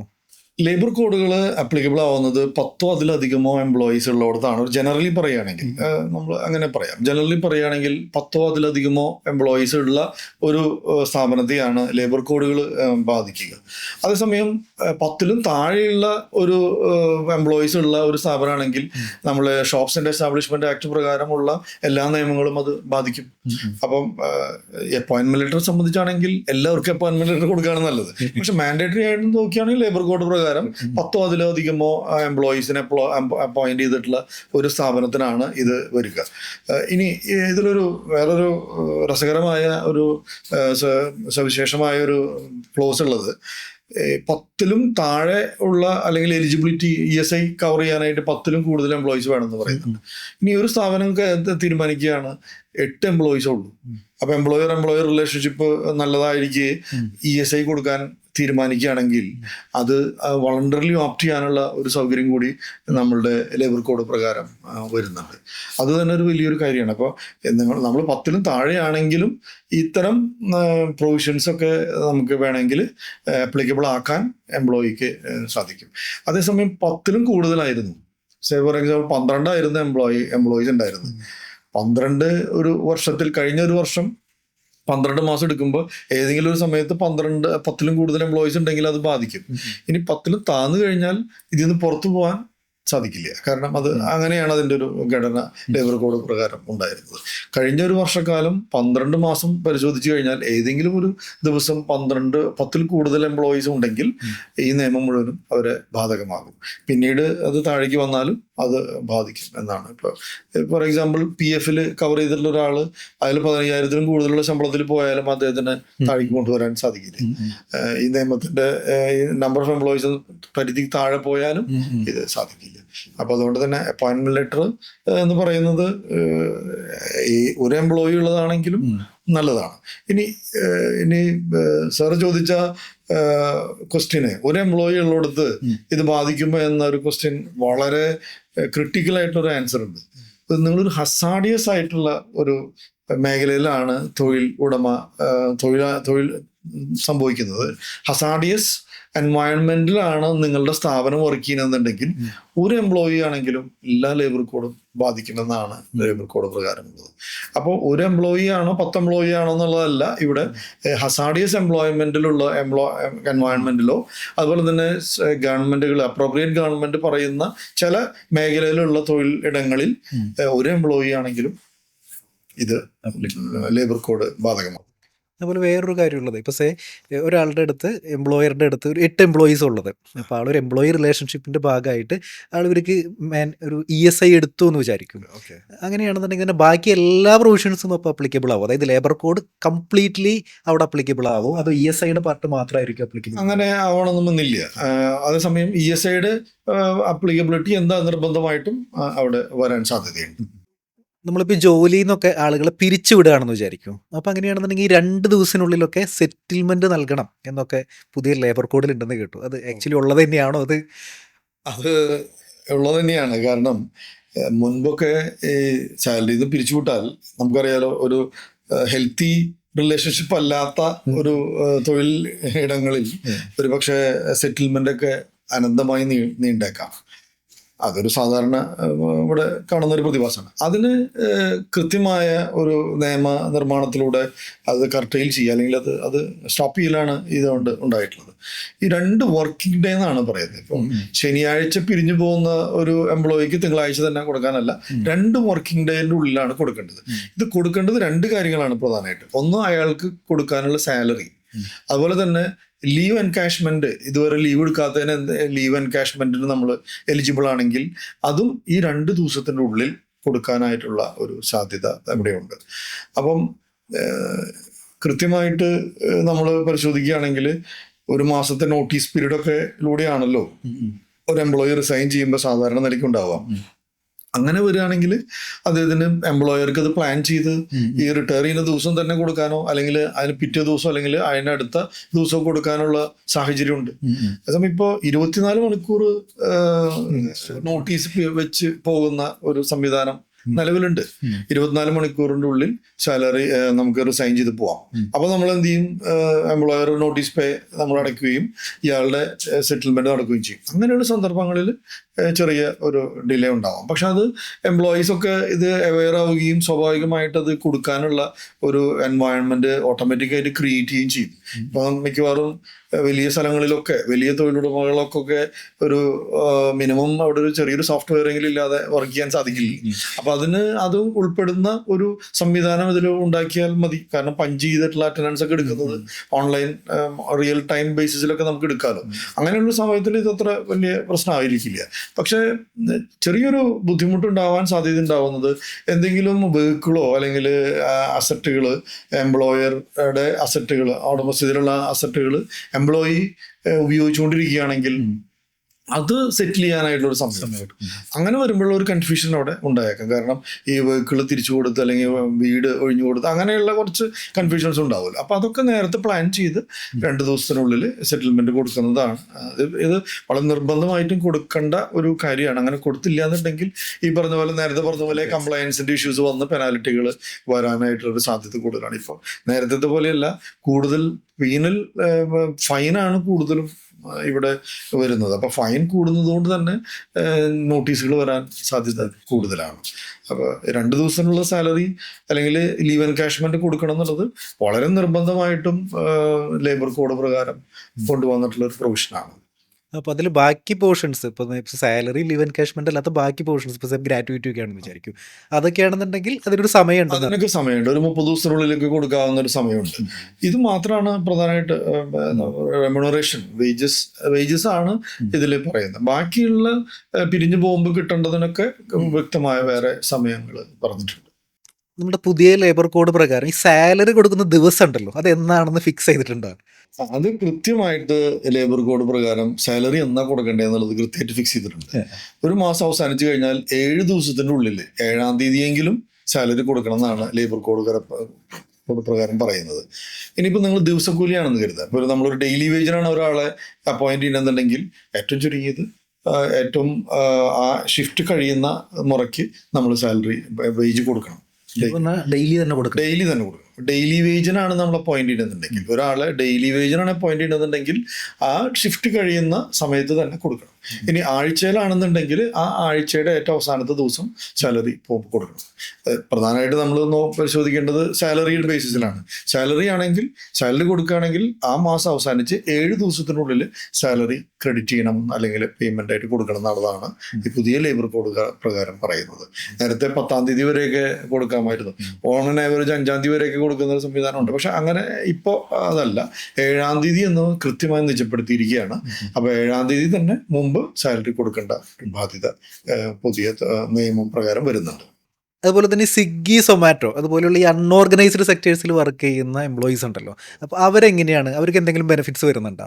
പുതിയ ലേബർ കോഡ് വന്നപ്പോൾ ഏറ്റവും വിപ്ലവകരമായ മാറ്റം വന്നിട്ടുള്ളത് ഈ പറഞ്ഞ അൺഓർഗനൈസ്ഡ് സെക്ടറിൽ വർക്ക് ചെയ്യുന്നവർക്കാണ്. അതുപോലെ തന്നെ ഈ പ്ലാറ്റ്ഫോം ബേസ്ഡ് ആയിട്ട് വർക്ക് ചെയ്യുന്ന ആളുകൾക്കാണ്. കാരണം നേരത്തെ ഇങ്ങനെ ഒരു വർക്ക് ജോലി ചെയ്യുന്ന ആളുകളെ ഒരു സ്ഥലത്തും പരിരക്ഷ ഉണ്ടായിരുന്നില്ല. ഇപ്പോൾ ഇവർക്ക് വേണ്ടി ഒരു ഫണ്ട് രൂപീകരിക്കാനായിട്ടാണ് ഈ ലേബർ കോഡ് പറഞ്ഞിട്ടുള്ളത്. അപ്പോൾ ഈ സ്വിഗ്ഗി, സൊമാറ്റോ പോലെ ഡെലിവറി ബോയ്സിനൊക്കെ അല്ലെങ്കിൽ ഡെലിവറി ചെയ്യുന്ന ആളുകൾക്ക് ലേബർ കോഡ് പ്രകാരം ഒരു രജിസ്ട്രേഷൻ എടുത്ത് ഈ പരിരക്ഷ നേടാവുന്നതാണ്. അപ്പോൾ ഈ സ്വിഗ്ഗി, സൊമാറ്റോ പ്ലാറ്റ്ഫോം കമ്പനികൾ അല്ലെങ്കിൽ ഓൺലൈൻ കമ്പനികൾ ഒരു 1% മുതൽ 2% വരെ അവരുടെ ടേൺ ഓവറിൻ്റെ ഒരു വിഹിതം ഈ പറഞ്ഞ ഫണ്ടിലേക്ക് അടച്ച് അതിൽ നിന്ന് ഈ പറഞ്ഞ ഈ ഡെലിവറി ബോയ്സ് അല്ലെങ്കിൽ ഡെലിവറി ചെയ്യുന്ന ആളുകൾക്ക് ഒരു നിയമത്തിന്റെ പരിരക്ഷയിലുള്ള സുരക്ഷാ സംവിധാനങ്ങൾ, സോഷ്യൽ സെക്യൂരിറ്റി ബെനിഫിറ്റുകൾ കൊടുക്കാനായിട്ടാണ് ഗവൺമെന്റ് ഈ ലേബർ കോഡിലൂടെ വരുന്നത്. അപ്പോൾ ഒരു വലിയൊരു ജനവിഭാഗം കോവിഡിന് ശേഷം ഈ പറഞ്ഞ മേഖലകളിൽ ജോലി ചെയ്യുന്നുണ്ട്. അവർക്കൊന്നും ഇങ്ങനെ ഒരു സോഷ്യൽ സെക്യൂരിറ്റി, അതായത് ESIയോ ESIയുടെ പരിധിയോ അല്ലെങ്കിൽ ESI PF അതൊന്നും ഉണ്ടായിരുന്നില്ല. അപ്പം ഇങ്ങനെ ഒരു ഫണ്ട് രൂപീകരിക്കുന്നതിലൂടെ അതിൽ നിന്ന് കിട്ടുന്ന പൈസ ഇവരുടെ ക്ഷേമത്തിനായിട്ട് ഉപയോഗിക്കാനായിട്ട് സാധിക്കും. അതാണ് ഇതിൽ ഏറ്റവും വിപ്ലവകരമായ ഒരു മാറ്റമായിട്ട് ലേബർ കോഡിൽ ഞാൻ പറയാൻ ആഗ്രഹിക്കുക. അപ്പോൾ നമ്മുടെ ചുറ്റും കാണുന്ന വളരെ ലിബറലായിട്ട് ജോലി ചെയ്യുന്ന ആളുകൾക്ക് പോലും ഈ സമൂഹത്തിന്റെ സുരക്ഷാ സംവിധാനത്തിലേക്ക് കടന്നു വരികയാണ്. അതാണ് ഏറ്റവും വലിയ കാര്യം. കാരണം അസംഘടിത മേഖലയിലുള്ള ആളുകൾക്ക് ഒരിക്കലും ഇങ്ങനെ ഒരു പരിരക്ഷ കിട്ടാറില്ല. അപ്പൊ അത് വലിയൊരു വിപ്ലവകരമായ ഒരു മാറ്റമായിട്ടാണ് എനിക്കതിന് തോന്നിയിട്ടുള്ളത്. മറ്റൊന്നുള്ളത്, ഈ സ്ത്രീകളെ സംബന്ധിച്ചിടത്തോളം അവരിപ്പോൾ പ്രത്യേകിച്ച് ഇപ്പോൾ നൈറ്റ് ഷിഫ്റ്റ് ഒക്കെ വർക്ക് ചെയ്യുകയാണെന്ന് വിചാരിക്കും. അപ്പോൾ എന്തെങ്കിലും പ്രത്യേക ഒരു സുരക്ഷാ മാനദണ്ഡമോ അങ്ങനെ എന്തെങ്കിലുമൊക്കെ കൊണ്ടുവന്നിട്ടുണ്ടോ? നൈറ്റ് ഷിഫ്റ്റ് ജോലി ചെയ്യുന്ന ആളുകളിൽ ആദ്യം തന്നെ വേണ്ടത് അവരുടെ എംപ്ലോയ്മെന്റ് എഗ്രിമെന്റ് ആയിരിക്കണം. അവരുടെ സമ്മതത്തോടു കൂടി ആണ് നൈറ്റ് ഷിഫ്റ്റ് ജോലി ചെയ്യേണ്ടത്. അപ്പോൾ അതിനാവശ്യമായ എല്ലാത്തരം സുരക്ഷാ സംവിധാനങ്ങളും കൊണ്ടുവരേണ്ടതായിട്ട് കൃത്യമായിട്ട് രേഖപ്പെടുത്തിയിട്ടുണ്ട്. ഡ്രാഫ്റ്റ് റൂൾസിലൊക്കെ പറയുന്നുണ്ട് എങ്ങനെയാണ് ഒരു സ്ത്രീ തൊഴിലാളി വൈകുന്നേരം ജോലി ചെയ്യുകയാണെങ്കിൽ എങ്ങനെയാണ് അവിടെ സുരക്ഷാ സംവിധാനങ്ങൾ ഒരുക്കേണ്ടത് എന്നുള്ളതിനെ കുറിച്ച് കൃത്യമായ അവരുടെ വാഹന സൗകര്യം, അവർക്ക് യാത്രാ സൗകര്യം എങ്ങനെയാണ് ഒരുക്കേണ്ടത്, അവരുടെ സുരക്ഷാ ക്രമീകരണങ്ങൾ, അവിടെ ജോലി ചെയ്യുമ്പോൾ ഉണ്ടാകുന്ന ഫിസിക്കൽ സുരക്ഷാ സംവിധാനങ്ങൾ എങ്ങനെയാണ് ഒരുക്കേണ്ടതിനെ കുറിച്ച് കൃത്യമായ ഒരു ഗൈഡ് ലൈൻസ് നമ്മുടെ റൂളുകളിലൊക്കെ വരുന്നുണ്ട്. അപ്പം നേരത്തെ രാത്രി തൊഴിലാളികൾ ഫാക്ടറികളിലൊന്നും തൊഴിലെടുപ്പിക്കാൻ സാധ്യമായിരുന്നില്ല. പക്ഷെ ഇപ്പോൾ നൈറ്റ് ഷിഫ്റ്റ് ജോലി ചെയ്യാൻ വേറെ തടസ്സങ്ങളൊന്നുമില്ല. പക്ഷെ വളരെ കൃത്യമായ മാനദണ്ഡങ്ങൾ പാലിക്കുന്ന ഒരു സ്ഥാപനമാണെങ്കിൽ അവിടെ നൈറ്റ് ഷിഫ്റ്റ് വരാനായിട്ട് എല്ലാവിധ സാധ്യതകളും ഈ കോഡിലൂടെ വരുന്നുണ്ട്. ഓക്കെ, നമ്മൾ ജനറലി നോക്കുകയാണെന്നുണ്ടെങ്കിൽ അപ്പോൾ ഒരുപാട് ബെനിഫിറ്റ്സുകളാണ് കാണാനായിട്ട് കഴിയുന്നത്, ഇപ്പോൾ എംപ്ലോയി സൈഡിൽ പ്രത്യേകിച്ചും. അപ്പോൾ എന്താണ് ഇതിൻ്റെ എന്തെങ്കിലും, ഇപ്പോൾ ജീൻ നോക്കുകയാണെന്നുണ്ടെങ്കിൽ എന്തെങ്കിലും ഒരു നെഗറ്റീവ് സൈഡ് കാണുന്നുണ്ടോ, അതായത് ഈ ലേബർ കോഡുമായിട്ട് ബന്ധപ്പെട്ടിട്ട്? നെഗറ്റീവ് സൈഡ് എന്ന് പറയുന്നത് ഞാൻ നേരത്തെ സൂചിപ്പിച്ചതുപോലെ തന്നെ ഈ 12 മണിക്കൂർ ജോലി ചെയ്യുക എന്ന് പറയുന്ന ഒരു കോൺസെപ്റ്റ് വരുന്നുണ്ടല്ലോ. അപ്പൊ അങ്ങനെ കൃത്യമായിട്ട് ഇത് പാലിക്കാതെ പോയാൽ ഒരു മനുഷ്യാവകാശ ലംഘനമൊക്കെ സംഭവിച്ചേക്കാം. കാരണം 12 മണിക്കൂർ ജോലി ചെയ്യുന്ന ഒരാള് പിറ്റേ ദിവസം വരുമ്പോൾ നമ്മളുടെ ഒരു ബേസിക് കോൺസെപ്റ്റ് അനുസരിച്ച് 8 മണിക്കൂർ ജോലി, 8 മണിക്കൂർ വിശ്രമം, 8 മണിക്കൂർ ഉറക്കം. അപ്പൊ ഈ വിശ്രമ സമയത്ത് നമുക്ക് പഠിക്കാനും തൊഴിൽ നൈപുണ്യത്തിനൊക്കെ വേണ്ടിയിട്ടുള്ള സമയം ഉപയോഗിക്കുക, ഇതാണല്ലോ ബേസിക് ആയിട്ടുള്ള. അപ്പൊ ഇതൊരു ഫണ്ടമെന്റലി നമ്മൾ കാലാകാലങ്ങളിൽ ഫോളോ ചെയ്തിരുന്നൊരു ഒരു ഫ്രെയിം വർക്കാണ്. ഇതിനും ബ്രേക്ക് ചെയ്യാൻ ചിലപ്പോൾ ഈ പറഞ്ഞ 8 മണിക്കൂർ എന്നുള്ളത് മുതൽ 12 മണിക്കൂർ എന്നുള്ളതിനെ കുറിച്ച് ബ്രേക്ക് ചെയ്യാൻ സാധ്യതയുണ്ട്. അങ്ങനെ വരുമ്പോൾ ഈ എംപ്ലോയിയുടെ ക്വാളിറ്റി, എഫിഷ്യൻസി കുറയാനും അദ്ദേഹത്തിന് സ്കില്ല് ഡെവലപ്പ് ചെയ്യാനുള്ള സമയമൊക്കെ അപഹരിക്കാൻ സാധ്യതയുണ്ട്. അതുകൊണ്ട് പക്ഷെ നമ്മൾ പുതിയ ലേബർ കോഡ് പ്രകാരം 125 മണിക്കൂർ എന്ന് പറഞ്ഞൊരു സീലിംഗ് ഫിക്സ് ചെയ്തിട്ടുണ്ട്. അവിടെ അതൊക്കെ പാലിക്കപ്പെടാതെ പോവുകയാണെങ്കിൽ ഈ പറഞ്ഞ എഫിഷ്യൻസി കുറയാനൊക്കെ ഒരു വലിയ സാധ്യത ഉണ്ട്. പിന്നെ ഒരു ഇതുള്ളത് 100 എംപ്ലോയീസ് ജോലി ചെയ്യുന്ന സ്ഥാപനമാണെങ്കിൽ ലേ ഓഫ് റിട്രെഞ്ച്മെന്റിനൊക്കെ ഗവൺമെന്റിന്റെ പെർമിഷനോട് കൂടി ചെയ്യാമായിരുന്നു. റിട്രെഞ്ച്മെന്റും ലേ ഓഫ് ഒക്കെ നടക്കാമായിരുന്നു. ഇപ്പൊ ഈ 100 എന്നുള്ളത് 300 തൊഴിലാളികൾ വരെ എന്നുള്ള ഒരു കോൺസെപ്റ്റ് കൂട്ടി. അപ്പൊ അങ്ങനെ വരികയാണെങ്കിൽ 300-ന് താഴെയുള്ള സ്ഥലങ്ങളിൽ റിട്രെഞ്ച്മെന്റും ലേ ഓഫ് ഒക്കെ നടക്കുകയാണെങ്കിൽ സെൻട്രൽ ഗവൺമെന്റിന്റെ പ്രത്യേക ഒരു സ്പെഷ്യൽ പെർമിഷൻ ഒന്നും ആവശ്യമില്ലാത്ത ഒരു സാധ്യത വന്നേക്കാം. ഇതൊക്കെയാണ് പ്രധാനമായിട്ട് ഒരു സുരക്ഷ ഇല്ലാത്ത ഒരവസ്ഥ സംജാതമാവാൻ സാധ്യതയുണ്ടെന്നുള്ളതാണ് ഇതിൽ വരാവുന്ന ഒരു വളരെ ചെറിയ നേരമായിട്ടുള്ള കാര്യങ്ങൾ. പക്ഷെ രാജ്യത്തുള്ള പല സംഘടനകളും ഇതിനെതിരെ അല്ലെങ്കിൽ ഇതുമായി ബന്ധപ്പെട്ടിട്ടുള്ള ചർച്ചകൾ നടക്കുന്നുണ്ട്. ഇപ്പം കേരള ഗവൺമെന്റ് കുറിച്ച് പറയുകയാണെങ്കിൽ ഒരു 3-അംഗ സമിതി നിശ്ചയിച്ചിട്ടുണ്ട്. എങ്ങനെയാണ് പുതിയ ലേബർ കോഡുകൾ കേരളത്തിൽ തൊഴിലിടങ്ങളിൽ എങ്ങനെയാണ് വരുമ്പോൾ എങ്ങനെ ഇമ്പാക്ട് ചെയ്യുന്നുള്ളത് പഠിക്കാനായിട്ട് നമ്മളൊരു 3-അംഗ സമിതിയെ നിയോഗിച്ചിട്ടുണ്ട്. അപ്പൊ അവരുടെ പഠനം കഴിഞ്ഞതിന് ശേഷമായിരിക്കാം ഒരുപക്ഷെ പുതിയ ലേബർ കോഡിന്റെ റൂൾസ് ഒക്കെ ഫൈനലൈസ് ചെയ്ത് വരാൻ പോകുന്നത്. അപ്പൊ ഇതിന്റെ സൈഡ് എഫക്റ്റ് എങ്ങനെ വരുന്നു എന്നുള്ളത് പഠിക്കാൻ ഒരു സംഘത്തെ തന്നെ നിയോഗിച്ചത് തന്നെ വളരെ പ്രധാനപ്പെട്ട ഒരു ചുവടുവെപ്പാണല്ലോ. കാരണം കുറച്ചും കൂടിയും എഫക്റ്റീവ് ആയിട്ടുള്ള ക്രിയാത്മകമായിട്ടുള്ള ഒരു റൂളുകൾ നമുക്ക് പ്രതീക്ഷിക്കാം ഇങ്ങനെ ഒരു പഠനം നടക്കുന്നതുകൊണ്ട് തന്നെ. അപ്പം നെഗറ്റീവ് സൈഡ് പരിശോധിച്ചാൽ കുറവാണെങ്കിലും കുറച്ചും കൂടി വിശാലമായ ഒരർത്ഥത്തിൽ ചിന്തിച്ചാൽ അൺഓർഗനൈസ്ഡ് സെക്ടറിലേക്ക് വന്നിട്ടുള്ള ഒരു വലിയ സുരക്ഷയാണ്, സാമൂഹിക സുരക്ഷയാണ് ഏറ്റവും പ്രധാനപ്പെട്ടതായിട്ട് നമ്മൾ കണക്കാക്കേണ്ടത്. അതായത് അൺഓർഗനൈസ്ഡ് സെക്ടറിന് ഒരു സാമൂഹിക സുരക്ഷ ലഭിക്കുക എന്ന് പറയുന്നത് എക്കാലത്തും ഒരു സമൂഹത്തിന്റെ തന്നെ സ്വപ്നമായിരുന്നേക്കണം.